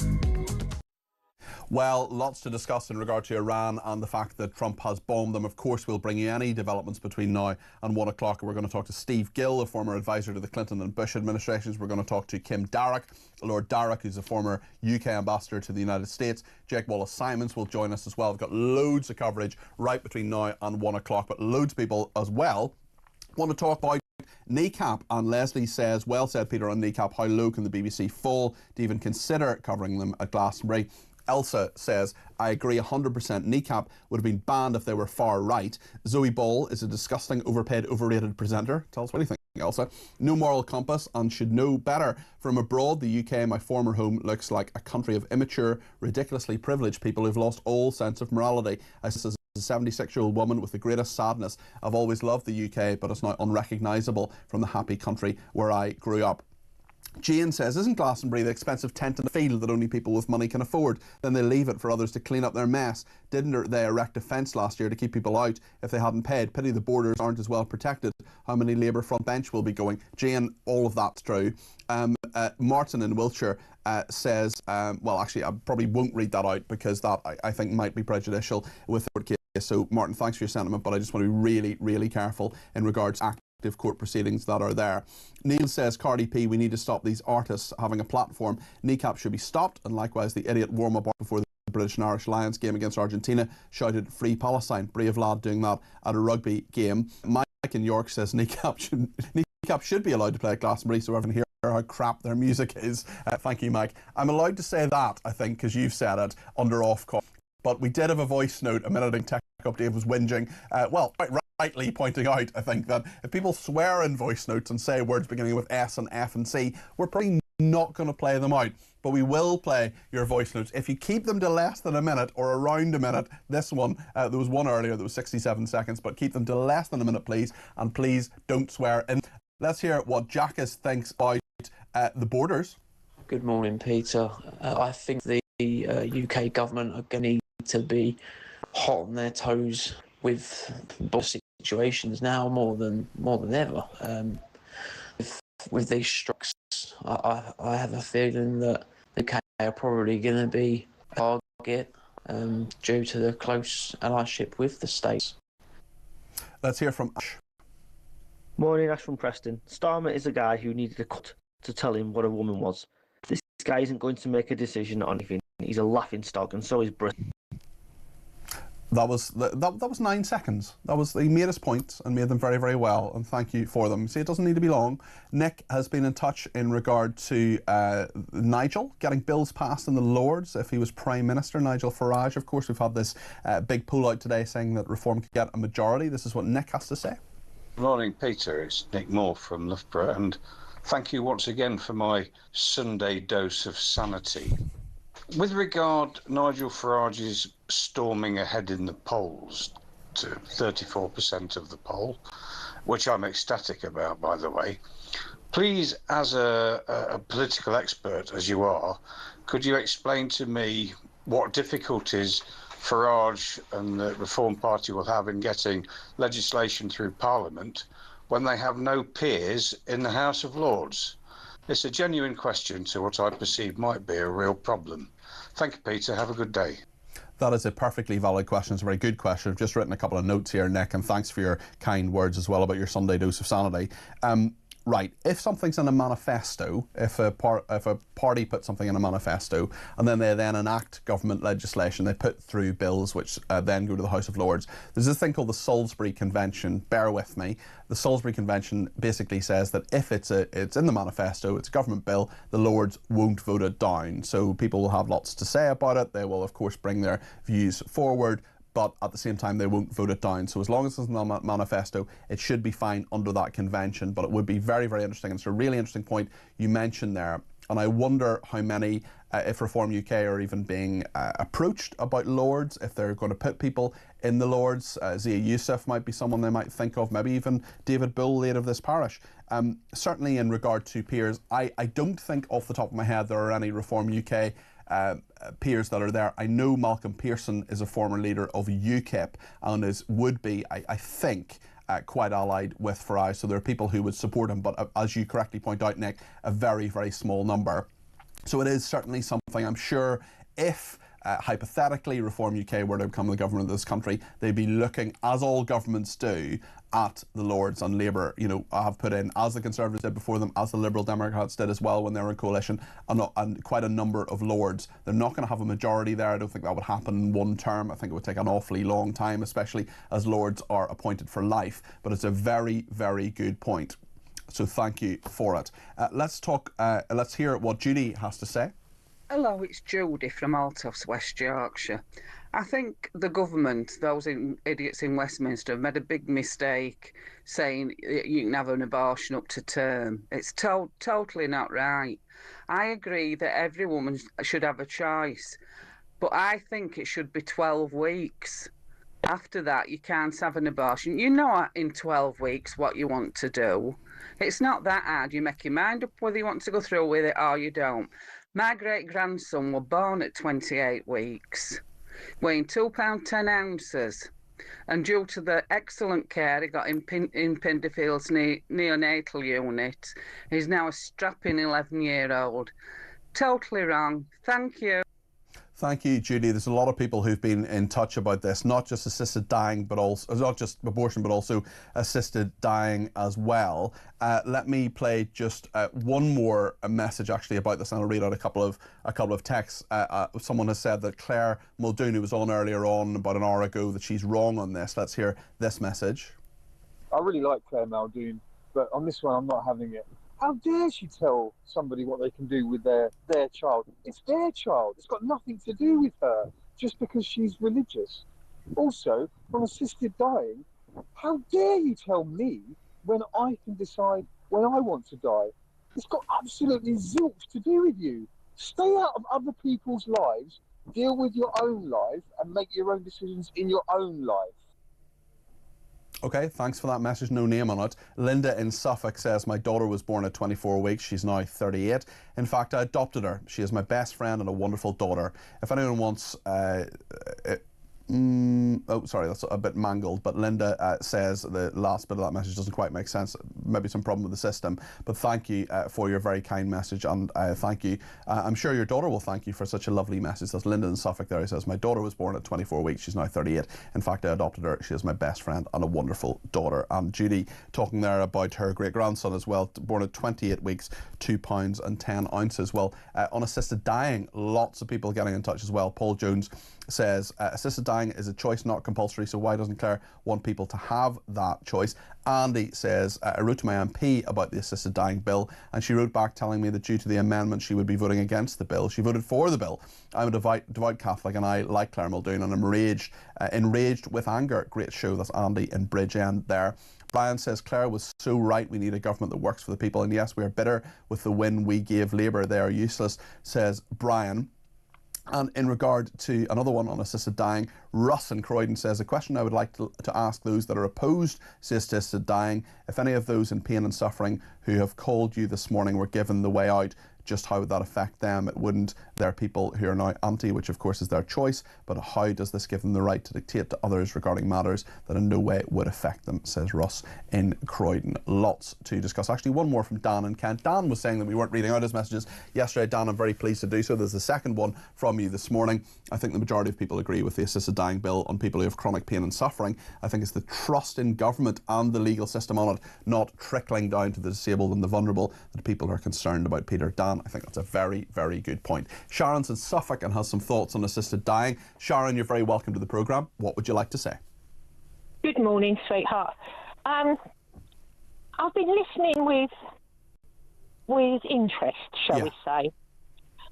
I'm a bit older, and I remember a certain care pathway that was put in place to give people dignity similar to hospice and palliative care. Yes. Known as Liverpool Care Pathway. Yes. I had to sit with a parent who, against my wishes and against her wishes, was put on the Liverpool Care Pathway. Against your wishes and against her wishes? Yes.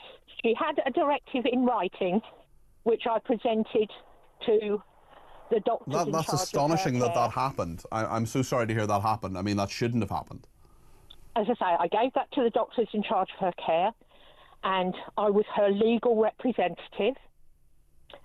She took 3 days to die from a brain bleed that could have been stopped. Because she was 80, it wasn't. She would have no quality of life. They put her on the Liverpool Care Pathway. 3 days to die of starvation and did you thirst. I am so sorry to hear that, Sharon. That is appalling and disgraceful. Did you complain? Did you sue the hospital? What did you do? I had no money to sue the hospital. As far as the doctors were concerned, it was in her best interest, despite her written directive, that she had an absolute fear of being put on that Liverpool pathway. That's horrendous. She'd survived 3 strokes, and that's why she had the fear. I'm so sorry to hear that, Sharon. That is disgraceful. And no doubt you will be worried with this legislation passing that this slippery slope will continue, from what you have seen with your own eyes. Yes, now the dilemma I had my mum had a massive stroke, took her ability to walk and talk away. Her brain was fine, and she fought back from that. She was always in a wheelchair, and she fought back from that. Yeah. Liverpool Pathway wasn't in anywhere in the vision at that time. Yeah.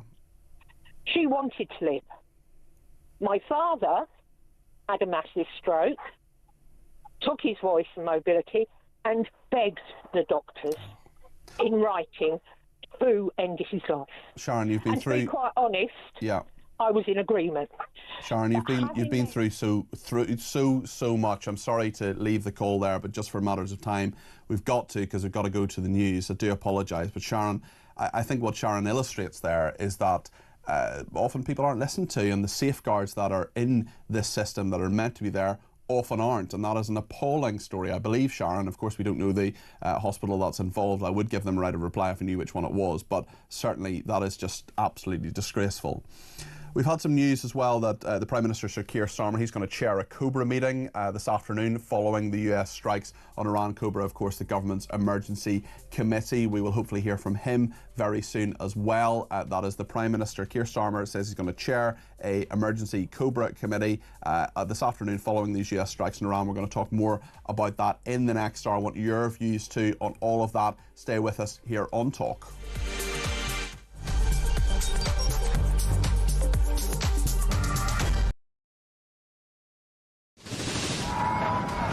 We've been talking this morning about a new theme park which is going to be built. The Universal Studios apparently are going to build it in Bedfordshire. We've been asking many of you to give us some ideas for theme parks. Alison in South Wales says in the new theme park at 5 p.m. every day they could have the PIP parade. All the people driving their brand new Motability cars. Instead of the water rapids, you can have a road you go down that's full of potholes in a car with bad suspension and flat tyres. I don't know why they're bothering building a theme park in this country. They're going right, no one will be able to afford to go to it anyway. How about the Rachel Reeves ride, says Terry in Birmingham. You go round and round and vanish up your own deficit. It's the HS2 ride. It travels at high speed for 10 feet, where everyone gets off and into the replacement bus ride. Tickets are £50 if bought 5 months in advance, or £1,000 on the day. There's a strong rumour going around that Rachel Reeves is going to have a kissing booth for this theme park. So what I do, mate, I shove a $5 in the pot and you can go and fill your boots. Thank you very much indeed, and very generous of you. One from G, who says fast-track entry to every ride for illegals, plus a free night stay in the Parks Hotel and free food. New theme park bumper cars will have to pay a congestion charge, and the funhouse isn't built yet, despite Angela Rayner's pledge to build houses. And what about Ghost Train doesn't move because the driver's on strike? Have a good day. This is brilliant for the theme park. How about grow your own cannabis farm? Yeah, that's a good one. An Ethiopian safari park narrated by Angela Rayner.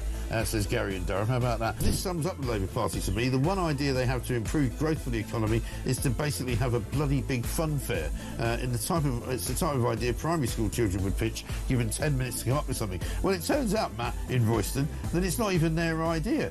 And they're now trying to claim it's their idea, even though it was actually the Tories. They have done brilliantly on breakfast, but you know on Drive you've done brilliantly as well. Downhill slide rides surrounded by ULEZ cameras so that people are fined on exit. Love it.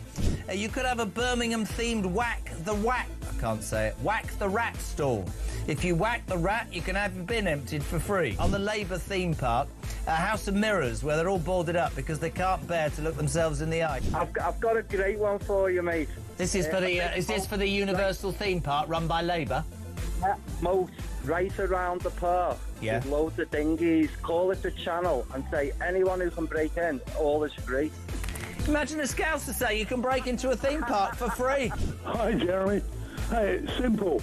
You've got the Labour across the UK on DAB+, on your smart speaker, on your smart TV, and on your side.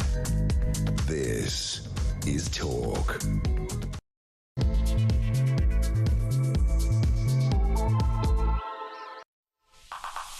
Good afternoon, this is Talk. I'm Peter Cardwell. It's great to be with you. It is a momentous day for world politics, diplomacy, war, because we have seen that Donald Trump has bombed Iran. That is the main story that we are reacting to today. We're also talking, of course, about Reform UK riding high in the polls. First poll out saying that they could form a majority in the United Kingdom with Nigel Farage as Prime Minister. We're also talking to quite a number of guests in America, here in the United Kingdom, and in regard to the Middle East as well. Steve Gill's going to be with us in a second. He's a former advisor to the Clinton and Bush administrations. The former UK ambassador to the US, Lord Darroch, Kim Darroch, is going to be with us, as well as will an expert on Israel, Jake Wallace-Simons.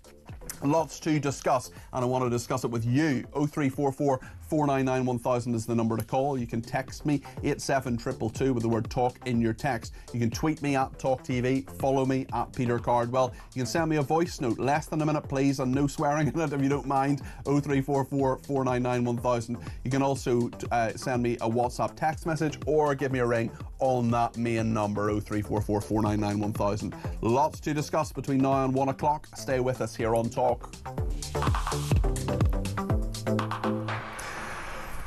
Donald Trump has bombed Iran. This is why. A short time ago, the U.S. military carried out massive precision strikes on the three key nuclear facilities in the Iranian regime: Fordow, Natanz, and Esfahan. Everybody heard those names for years as they built this horribly destructive enterprise. Our objective was the destruction of Iran's nuclear enrichment capacity and a stop to the nuclear threat posed by the world's #1 state sponsor of terror. Tonight, I can report to the world that the strikes were a spectacular military success. A spectacular military success. Well, Benjamin Netanyahu, the Prime Minister of Israel, has of course reacted to this. This is what he said earlier today. Congratulations, President Trump. Your bold decision to target Iran's nuclear facilities with the awesome and righteous might of the United States will change history.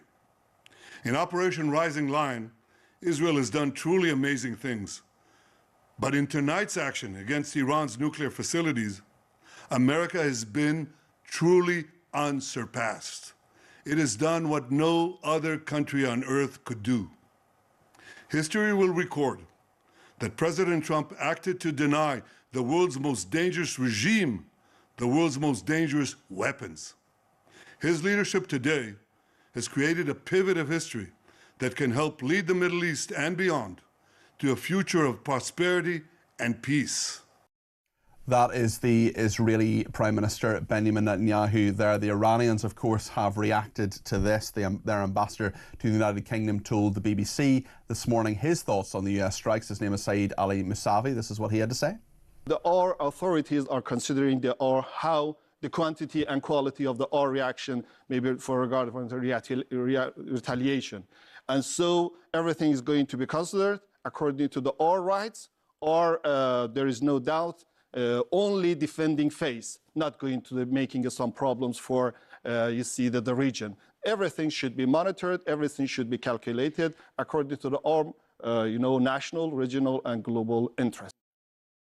That is the Iranian ambassador to the UK, Saeed Ali Mousavi, speaking to the BBC a little bit earlier on. And the Prime Minister, Keir Starmer, he has been talking about this morning. He says he's going to chair an emergency meeting of COBRA, the government's emergency committee, this afternoon, following those US strikes on Iran. We know that earlier he has released a statement saying that Iran's nuclear program is a grave threat to international security. Iran can never be allowed to develop a nuclear weapon, and the US has taken action to alleviate that threat. The situation in the Middle East remains volatile, and stability in the region is a priority. We call on Iran to return to the negotiating table and reach a diplomatic solution to end this crisis. Well, you've been reacting to this as well. Stephen Beckenham says, "Morning, Peter. I absolutely support the action that Trump has taken, but I don't want the UK to get involved. We have enough trouble in our own country without inviting more." And Sue from Leeds says, "Starmer and Europe need to keep their noses out of the Iran-Israel conflict. Too many cooks and all that. Plus, if the Iranian foreign minister is so concerned about the Iranian people, why is he now speaking from Istanbul?" says Sue from Leeds. As Sue says, a great show. I don't know why he was in Istanbul necessarily, but what we do know now is that the Iranian foreign minister is going to Russia, to Moscow, for talks with Vladimir Putin. Let's get reaction from Steve Gill. He is a former advisor to the Clinton and Bush administrations. Steve, we saw President Trump in the Situation Room wearing his MAGA hat beside J.D. Vance, ordering these strikes. What is your reaction? Well, I think what we have to watch for now is what happens next. I think, as has been said, this was a momentous military success, but will it turn out to be a diplomatic success? Will they be able to get Iran to the table to, act in a reasonable way? As Prime Minister Starmer has said, as Netanyahu has said, as virtually everybody in the world, in the normal countries of the world has said, nobody thinks Iran should get a nuclear weapon because they will use it. And even folks in the Middle East have been pretty adamant that they don't want to see Iran get that power, get that weaponry, because they will use it. So I think that the next steps are how they will move from tough talk, which is what we're getting now from Iran, to whether or not they will take action that could precipitate even more disastrous military targeting of Iran and their assets. Steve, it's interesting from, I wonder if you could paint a picture just in regard to the domestic situation in the United States, because there'll be some who will welcome this, but others as well, some in the MAGA base of Donald Trump who perhaps won't welcome it. What's your assessment of that? Well, I think that the default setting in the United States has almost always been isolationism, even from the earliest days. President Washington, our first president, warned against foreign entanglements. So the default setting that kept the U.S. out of World War I, essentially, out of World War II, essentially, from the beginning, will always be the default setting. So the idea of getting into another endless war, as we've seen in recent decades, is something that Americans are almost unified against. I don't see this as necessarily getting us into a, quote, war. It is a strike. And you've got some on the left, the Democrats, that are claiming that this is a violation of the War Powers Act for the president. That is not actually accurate militarily. The question of whether this was an imminent threat that would justify presidential action can be debated, but there's no question that Iran was moving towards these weapons, that it may be a closer threat than some in Congress were willing to acknowledge. So yeah, I don't think that the legal disputes on this issue will matter. I do think that the political issue will matter based on what happens next. Our own Prime Minister in the United Kingdom, Keir Starmer, has said there is a risk of escalation following the US strikes against Iran, both in the Middle East and beyond the region. He's called for a return to diplomacy. Is that in any way likely, do you think, Steve? I think it is. I think you had President Trump give a 60-day time period for Iran to negotiate legitimately. They chose not to. On the 61st day, you saw an escalation of military strikes. And after that initial flurry of strikes back and forth between Israel and Iran, President Trump gave another 2-week period to say, look, let's talk. And he made it clear that as soon as talking was continuing, there would not be this sort of strike. And yet about 24 hours ago, the Iranians said, no, we will never give up our nuclear ambitions. And that's why you saw this strike take place.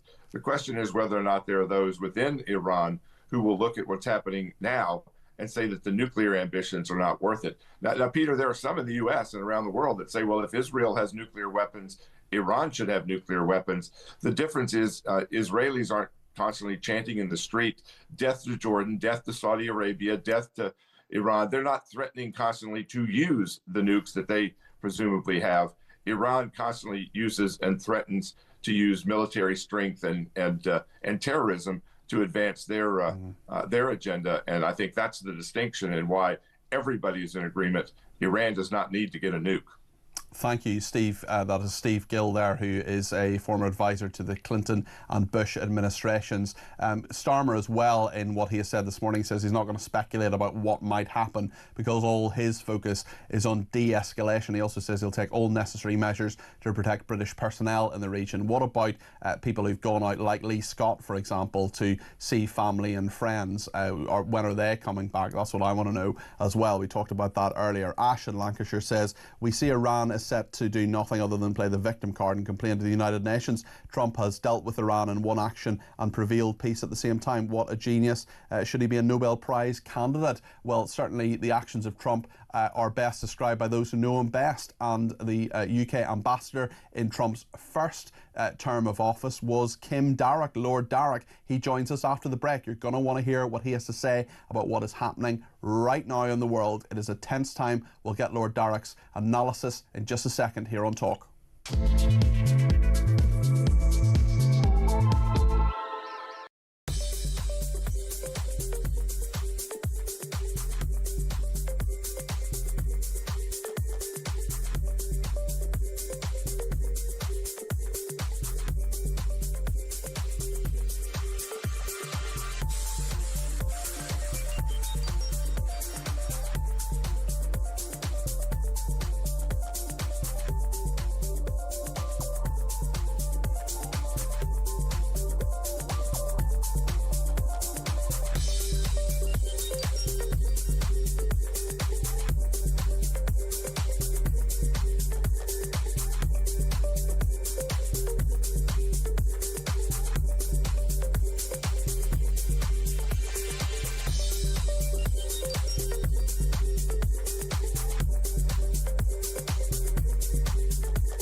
There's a bill going through Parliament which will give counter-terrorism powers to our law enforcement, the ability to get in much earlier. I know we've got to do more. That's why I'm working with our partners to do that, particularly in relation to law enforcement in the north of France. And then importantly, where people do come to the country who aren't entitled to be here, processing their claims and then returning them to where they came from. And since we've been in power, 30,000 people who've no right to be in the United Kingdom have now been removed from the United Kingdom.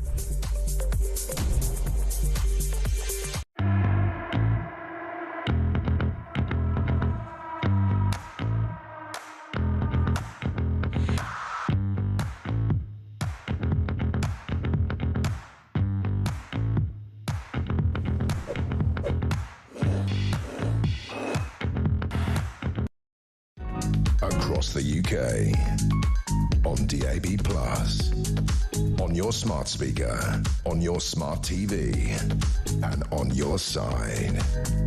This is Talk. Well, Keir Starmer says he is holding a Cobra meeting, the government's emergency committee, later today. That is because of what is happening following the US strikes on Iran. One person who knows Donald Trump well, having been the UK ambassador to the United States in Trump's first term and has also been in Cobra meetings himself, is Lord Darroch, Kim Darroch. Thank you for joining me today. Where are we, Lord Darroch? Good to talk to you again, Peter. Well, it was a surprise because I thought that Trump would wait for the full 2 weeks before he took action. But it seems that the Iranian messages that were coming out over the last 48 hours were so uncompromising and defiant that he went with it straight away. And it's a very, well, it sounds like a military success, although who knows whether the famous bunker-busting bombs have actually penetrated down these Iranian nuclear facilities, which are supposedly about the depth of the Channel Tunnel. So they're a long, long way underground. But he's claiming complete military success, and it certainly has the potential to completely change the picture in the Middle East. But Peter, as you know, it's also a huge gamble because it does carry with it the risk of direct Iranian retaliation against the US and against its Western allies. How likely is that, do you think? This is a really hard judgment. I mean, anything is possible at this stage. The Iranians could think they're in a very weak position, very, very weak position because they are, that US power is overwhelming, and that if they attack US interests in the region or European interests in the region, then the retaliation will be overwhelming. That would be a sensible decision to take. The sensible decision to take would be to say to the Americans now, okay, let's negotiate. We are ready to end our nuclear program or to suspend it or whatever. and let's start talking. But this is Iran, and it's lived for decades on a policy of defiance of the West. So I'm not sure. Yeah, it's very interesting to hear that. And I wonder about other players. I want to talk about China, I want to talk about Russia, but let's talk about the United Kingdom. You've been in Cobra meetings. What is the Prime Minister going to have to consider later today? And in as much as you can say, who will be at those meetings, giving him the information that he requires? Well, I used to do Cobra meetings when I was National Security Advisor. Cobra actually just stands for Cabinet Office Briefing Room, and it's a rather nondescript sort of basement somewhere in Whitehall, which has very tight security and which has big TV screen so that you can beam in an ambassador from overseas if you want an input from someone outside the country. The Prime Minister will chair the meeting. He will have there senior military, senior security agency, Foreign Secretary if he's in the country will be there, the Defence Secretary, one or two other ministers, and what usually happens, Peter, is that officials brief at the beginning to set the scene, and then ministers have a political discussion about decisions that need to be taken at their level. And then the Prime Minister sums up the end with the conclusions, and then usually something is said, whether by a minister personally or by a spokesman to the media. Yeah. Thank you for that insight. I mean, how involved do you believe Keir Starmer and this country actually is? We're told the Americans told them about it beforehand. Is that likely just to have been a few minutes beforehand, a phone call to say, by the way, we're doing this? Or will there be any consultation with any other country? Will Trump just have done what he wanted to do without asking others? The pattern with Donald Trump generally is that he will inform, but he's not a big one for consultation, to be honest. America first means when he's taken his decision, he tends to go with it. But it's a good thing that he phoned the Prime Minister. I suspect it was probably an hour or two before it happened, but it wouldn't have been a long time before it happened for security reasons. And that gave us a bit of a warning of what was coming. And that is useful for our own security preparations. But it would have been, I think, an information call rather than a, what do you think about this? They will have what do you think about this calls, but I suspect by this stage, in this occasion, Yes. it was taken. Of course, just to say that the US Secretary of Defence, Pete Hegseth, the chairman of the Joint Chiefs of Staff, Air Force General Dan Kane, are going to hold a briefing at the Pentagon in about 40 minutes' time. That's going to be on the three strikes on Iranian nuclear facilities, of course. Let's talk about other countries in regard to this, as well as the UK, US and Iran. Reports from China on the US strikes. The Foreign Ministry in China strongly condemns the attack. Donald Trump's military action seriously violates the UN Charter. I suppose they would say that, wouldn't they? But when you have the Iranian Foreign Minister going to Moscow to see Vladimir Putin, what do you read into all of that and other countries' reaction to this, more hostile countries to the West? I mean, it's what, dealing with China first, is what you would expect them to say. But, Peter, let's remember that China has been supporting Russia in its invasion of Ukraine, which is as much against UN principles as anything you can imagine. So they're in no position to lecture others about what's in breach of international law and what isn't. Russia, for both Russia and China, Iran is an important ally in the Middle East region. And they'll be very worried about what's going to happen next in Iran, especially about the risk that a regime there that is basically supportive of Russia and China, and which is even circling around this BRICS group that the Russians and Chinese are setting up, but it might fall, because regime change, I don't think it's likely, but I think it's quite possible in these circumstances. So they will see this, what is going on, as a big setback, but not one they're really in a position to do very much about, at least in the short term. I mean, in the longer term, they can help Iran to replenish its weaponry, its missiles, all the rest of it, which are apparently quite depleted by the attacks they've made on Israel. But in short term, I think they have to watch and wait. Yes, and watching and waiting is a big part of what the international community is going to have to do. In regard to Trump, let me ask you a question about domestic US politics, which you know far better than the vast majority of people in this country, having been ambassador there. How will this play with Trump's people, with Trump's base, and with the Republican Party more widely, and the American public more widely? How will they view this, do you think? Yeah, interesting question. I think your American interviewee a few minutes ago spoke eloquently on this, and I sort of agree with the assessment he had. I mean, Trump's base will be split on this. There are neocons amongst them who have been waiting for this moment to take out Iran, and who will be applauding what's happened and will be very strong in their public support for it. The MAGA wing of the party are most concerned generally are against American involvement in adventures overseas, who think that Iraq and Afghanistan were big mistakes, and who will be worried about Iranian retaliation and about the risk that this develops into a prolonged conflict, and America has to keep intervening and bombing Iran because of Iranian retaliation. So there will be a split there. In the wider country, the Democrats will be critical. They'll find reasons to be critical, and they say it's all illegal or whatever. But frankly, they're not making much impact, as you'll have spotted on politics in America. The American public will judge it by results. What will worry them and will worry Trump a bit is if the Iranians go after Western shipping in the Gulf.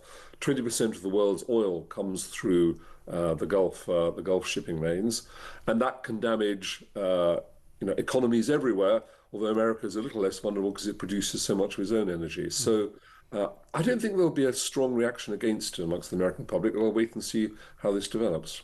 Thank you so much for your analysis, Lord Darroch. That is Kim Darroch there, the former UK ambassador to the United States, former national security advisor. A few people know this sort of stuff better than he does, so thank you to him. Thank you to Robert Taylor in Nottingham, who has sent me a text to say, I'm deeply saddened that those with great power in the world seem to think that the only way of solving problems is by dropping bombs and firing missiles. I'm equally saddened by the many who are rejoicing such actions. I want to emphasise that I'm not arguing for any particular side of the conflict. Quite simply, I'm on the side of peace in the world. I fear this latest military intervention will only lead to a lot more bloodshed and destruction, says Robert. Robert, I know what you mean. I have sort of the same sentiments. We all want peace. We all want there to be an absence of war. Of course we do. But sometimes actions are needed. Sometimes to secure the peace, you need to have actions of war. And people say diplomacy has failed. Well, actually, diplomacy sometimes is firing weapons. War is a form of diplomacy. It is a form of dealing with other states and hostile states as well. I think Kim Darroch is right in all of this. It'll be fascinating to see what happens, of course, with all of it.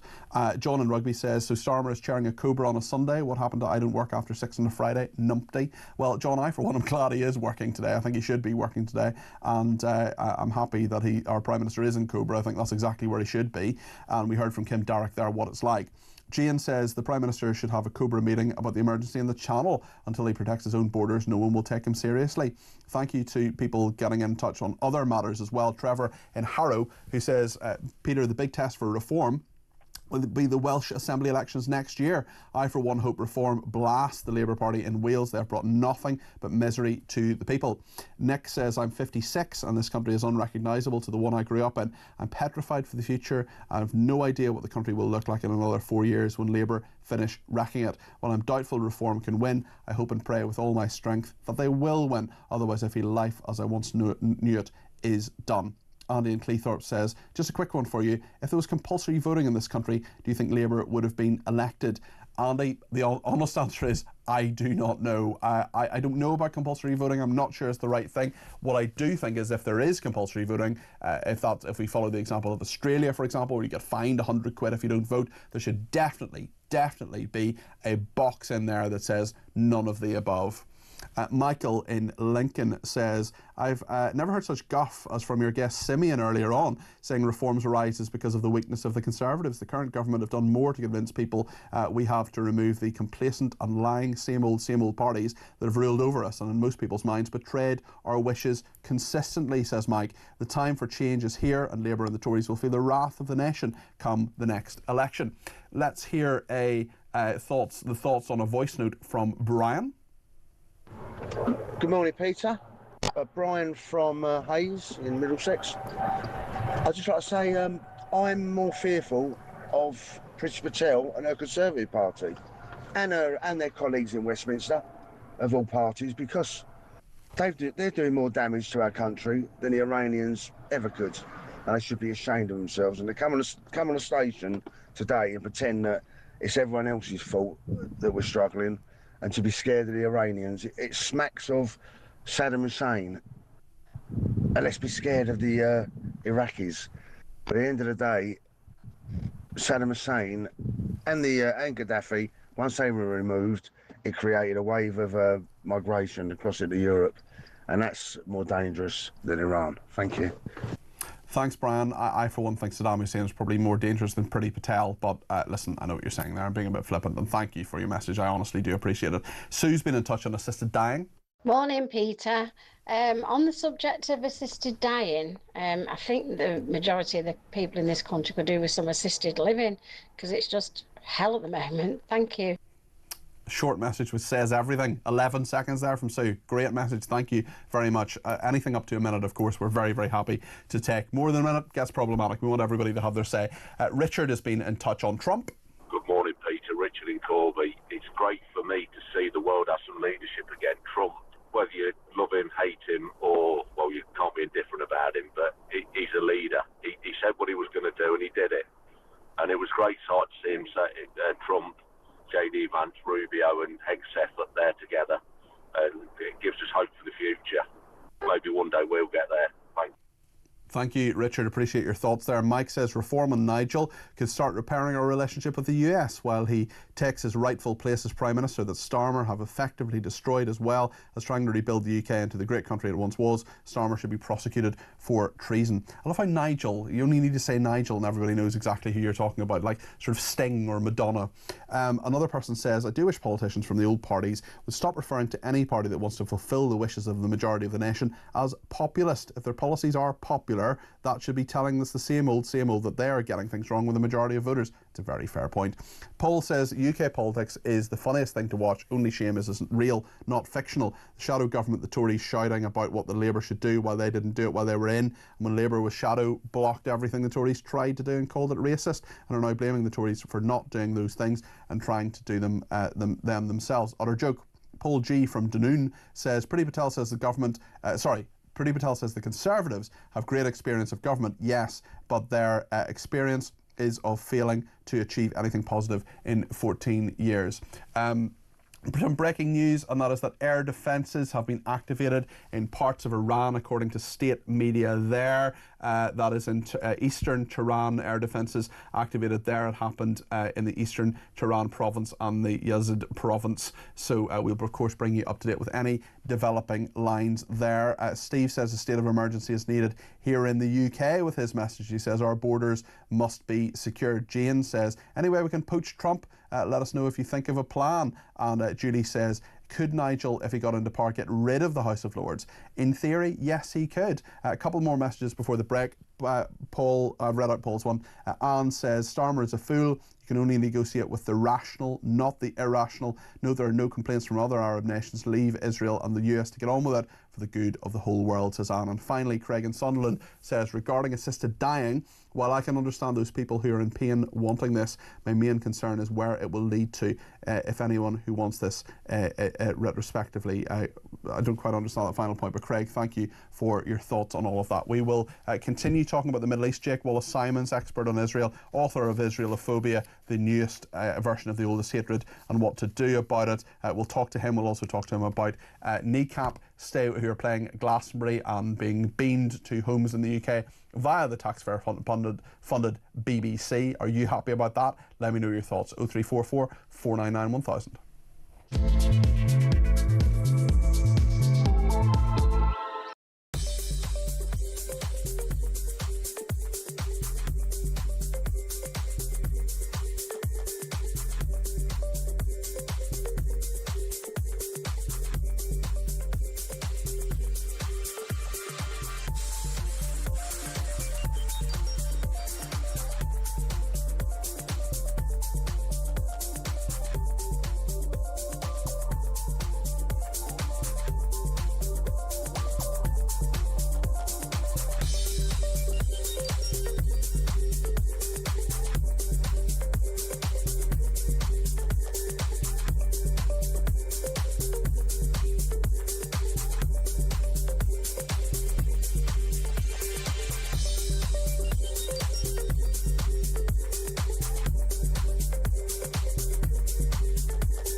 the UK.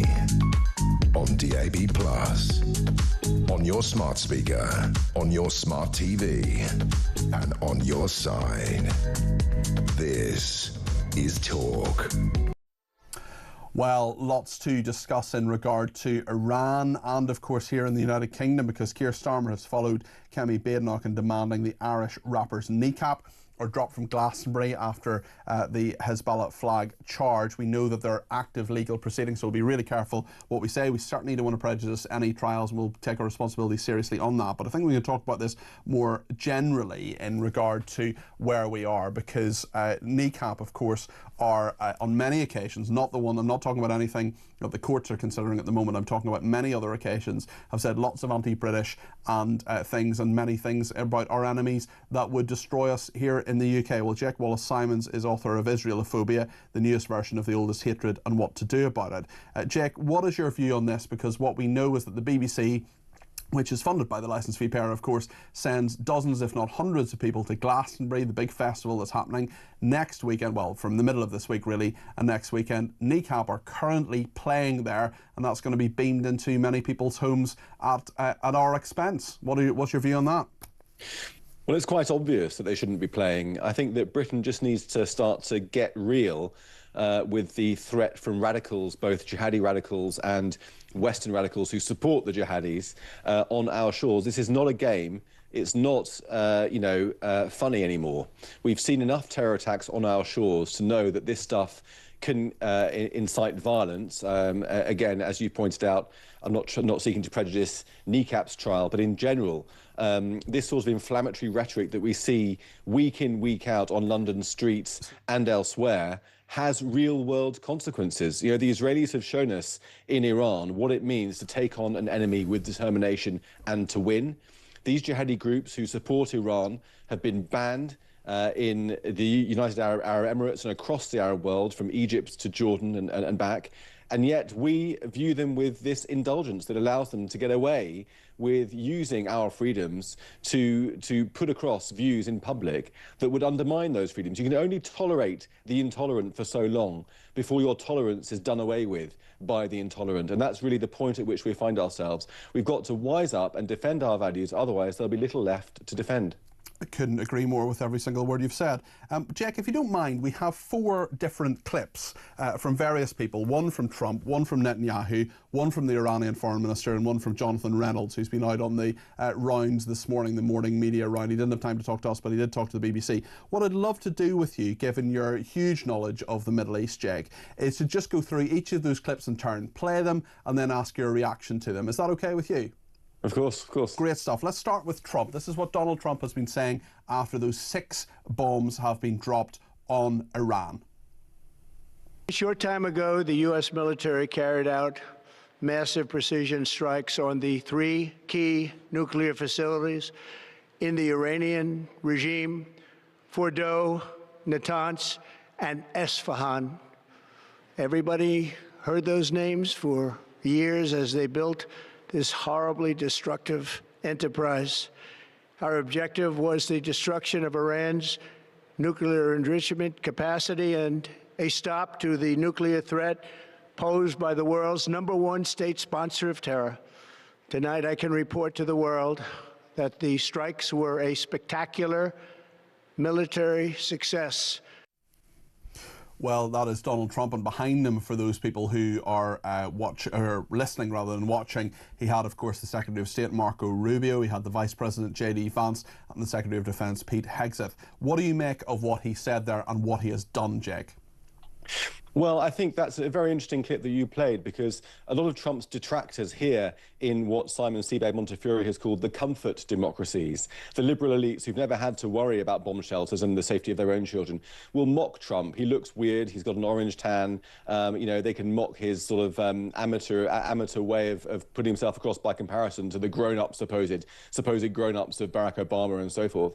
But in the Middle East, they'll look at that clip of Trump, and what they will see is strength. Strength from beginning to end, the way it was orchestrated with his main men behind him, his body language, the kind of simplistic way, direct way in which he put his message across without any niceties at all. And in the Middle East, Strength is what works, I'm afraid to say. As Netanyahu often says, it's a tough neighbourhood. You know, the Iranians are jihadi fanatics who want the apocalypse to happen for theological reasons. The other Arab states are not democracies, but they're afraid of Iran destroying them. Strength matters over there, and it should matter here as well, much more than it does. Well, no surprise, breaking line from the Russian Foreign Ministry, no surprise that they've condemned the US strikes on Iran's nuclear sites. We know that the Iranian Foreign Minister, who we'll hear from in a second, is going to Moscow to talk to Putin. And the Russian Foreign Ministry says the irresponsible decision to subject the territory of a sovereign state to missile and bomb strikes, no matter what arguments are presented, grossly violates international law, the UN Charter and the UN Security Council resolutions, which previously unequivocally qualified such actions as unacceptable. I don't know about you, Jake, but I'm probably not going to take too many lectures from Russia on international law. Yeah, it was quite funny that when Putin offered to mediate between America and Iran, Trump said, "You mediate your own conflict." Look, I think the thing that we need to recognise is that in Russia and across the Middle East and in many countries that are not democracies, what you say publicly, what you say privately, and what you really think are three different things. And the Russians, they might give a message of condemnation to these strikes, but they lifted not a single finger to help their Iranian supposed ally, and that speaks volumes. The Iranian ambassador to the UK has been speaking to the BBC this morning. Let's play that clip. Our authorities are considering how the quantity and quality of our reaction, maybe for regard of retaliation. And so everything is going to be considered according to our rights, or there is no doubt, only defending face, not going to be making some problems for, the region. Everything should be monitored, everything should be calculated according to our, national, regional, and global interests. That's Saeed Ali Mousavi, the Iranian ambassador to the UK. Jake, what do you make of what he said there to the BBC? Well, my first observation is that if you're going to be an ambassador to a country, it's probably a good idea to learn the language first. But apart from that, I mean, all the evidence of what Iran's intentions are has been crystal clear for years. I mean, take, for example, the United Arab Emirates, which is a neighbour of Iran just across the Persian Gulf. It's had for many years a nuclear program which is entirely peaceful. It enriches uranium to about 3%, which is all you need for civilian power. It buys its enriched uranium from overseas, doesn't enrich it itself, and it provides about 25% of that country's nuclear energy requirements. Compare that to Iran. Its program provides 1% of its country's nuclear requirements. It insists on enriching uranium itself. It enriches it beyond the 3% necessary for nuclear power. It enriches it to 60%, which is weapons grade, and all the way up to 90%. And it hides its nuclear reactors under a great big mountain. What does that tell you? Yeah. What are they likely to be up to? Netanyahu has reacted, of course, to all of this as well, to the support from the Americans for their objectives. This is what the Prime Minister of Israel has been saying. Congratulations, President Trump. Your bold decision to target Iran's nuclear facilities with the awesome and righteous might of the United States will change history. In Operation Rising Lion, Israel has done truly amazing things. But in tonight's action against Iran's nuclear facilities, America has been truly unsurpassed. It has done what no other country on earth could do. History will record that President Trump acted to deny the world's most dangerous regime the world's most dangerous weapons. His leadership today has created a pivot of history that can help lead the Middle East and beyond to a future of prosperity and peace. Netanyahu clearly very grateful for the American support there. Jake, what do you think of what Netanyahu has said? Well, a number of things, really. I mean, for one thing, this is obviously a controversial figure for various reasons. But this is a man who has read every single biography of Churchill available. He's modelled himself on Churchill. He has dug in from the beginning of the war in 2023 until the present and been at the helm for some spectacular Israeli successes. And now this really is the crowning glory of his career. This achievement of, I don't want to speak too soon, but it appears to be a great success of winning victory over the Iranian regime is something that is absolutely epochal. And it's interesting that he used the words awesome and righteous in that speech, which evokes a sort of religious sensibility, a sense of faith. And I think that what we're seeing in Britain and around the world is the gradual resurgence of faith in public life. And I certainly feel that a lot of viewers will and listeners will agree with me to say that our throwing out of faith in Britain has really gone too far. It's left us without a moral compass, as we've seen with the legalisation of infanticide just last week. I think that this sort of faith and determination and the willingness to stand up for its values is something that Israel has shown in spades over the last couple of years, and it's something really which the West must begin to learn from and emulate and not deride if we are to survive into the next century. Well, let's speak about the UK reaction. The final clip I want to show you, Jake, is what Jonathan Reynolds has been saying. He's the business secretary, but he's speaking, of course, for the government more broadly on the BBC this morning. This is what he had to say.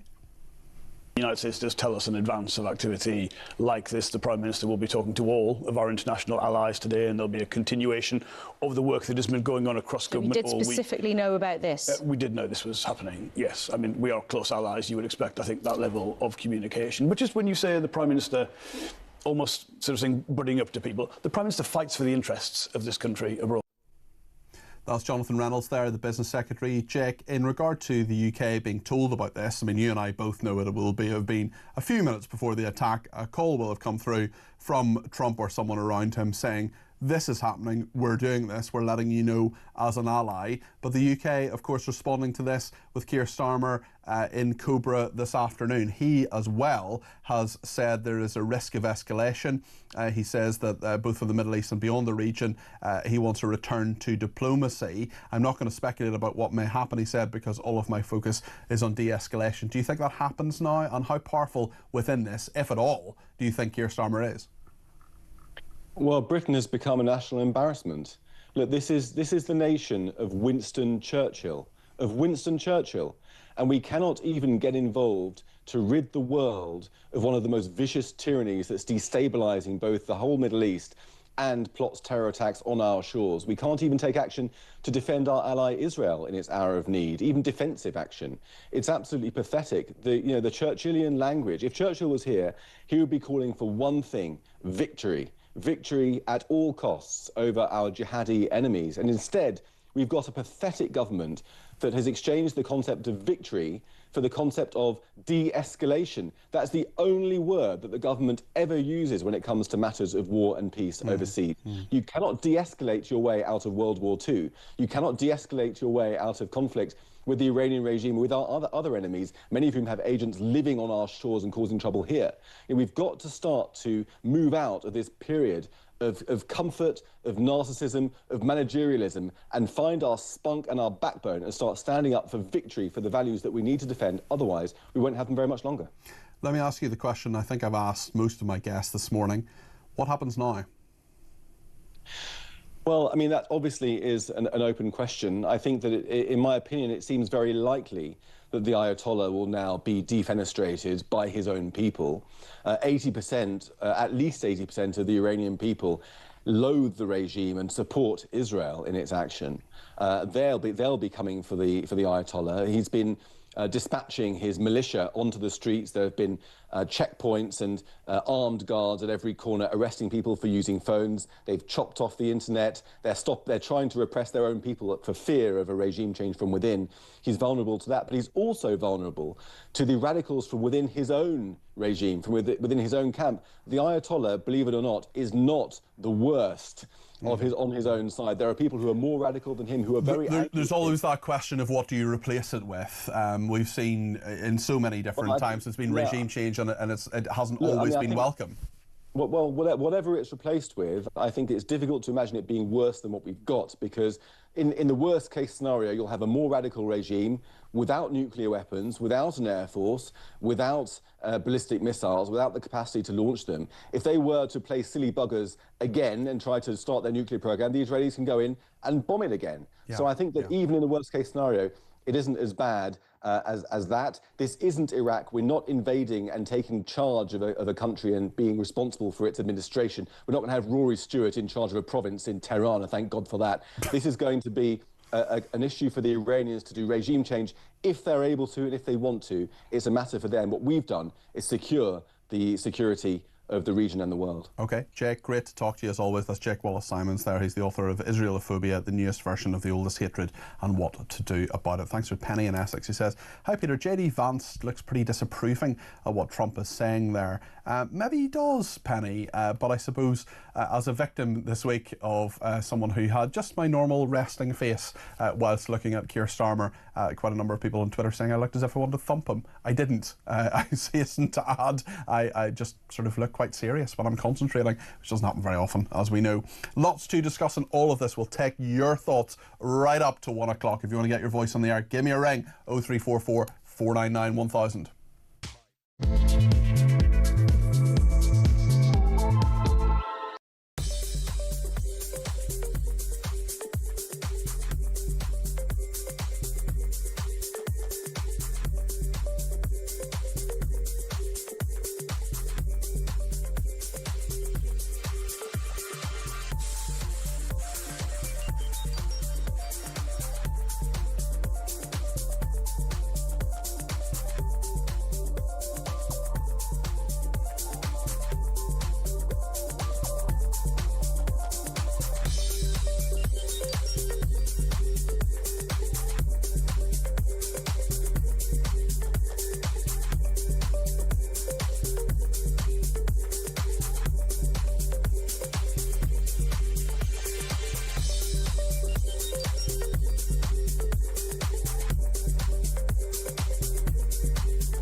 This was the logical and necessary conclusion of the path that the Islamic Republic of Iran refused to abandon. America and Israel have been trying for years to take different paths. You know, people have mocked Benjamin Netanyahu, the Israeli Prime Minister, for constantly saying that Israel would have to strike in Iran for so many years. The US, Israel, they offered negotiations, they've extended time, they've warned, they've given the regime in Tehran every opportunity to reverse course, to step back from its genocidal ambitions.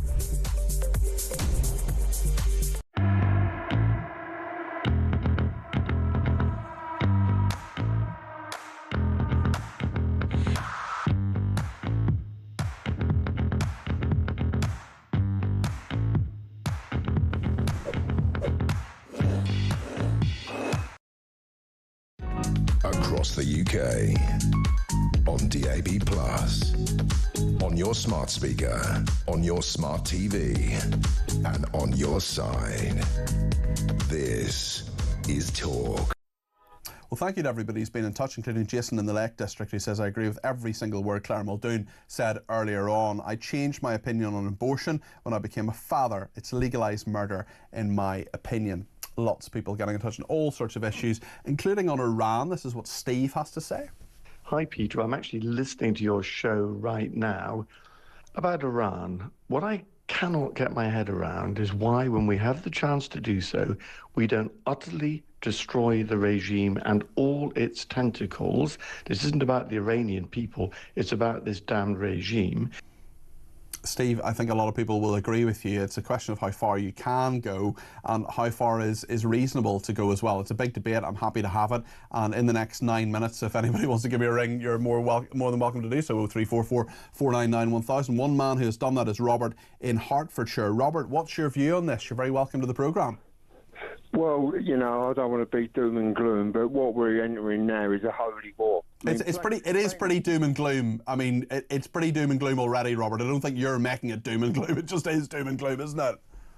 No, but it is a holy war. I mean, and I don't want to be disrespectful to the Muslim race, but I'm fed up with hearing Islam. It just dominates everything now. You know, I think this country's being Islam, and I know people say, well, there's certain nice... Yeah, I understand that, but it seems to be we're being invaded, you know, every day.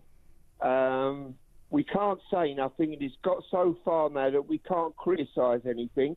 We've got a London mayor who's completely racist. I'm sure he would deny being racist, Robert, but that's your opinion and you're entitled to it. Sorry, what did you say? You don't think he's racist? No, I wasn't saying that. I was just saying I'm sure he would deny, if he was here, he would say he isn't a racist, but well, you're entitled to your opinion, of course. Yeah, but I see lots of...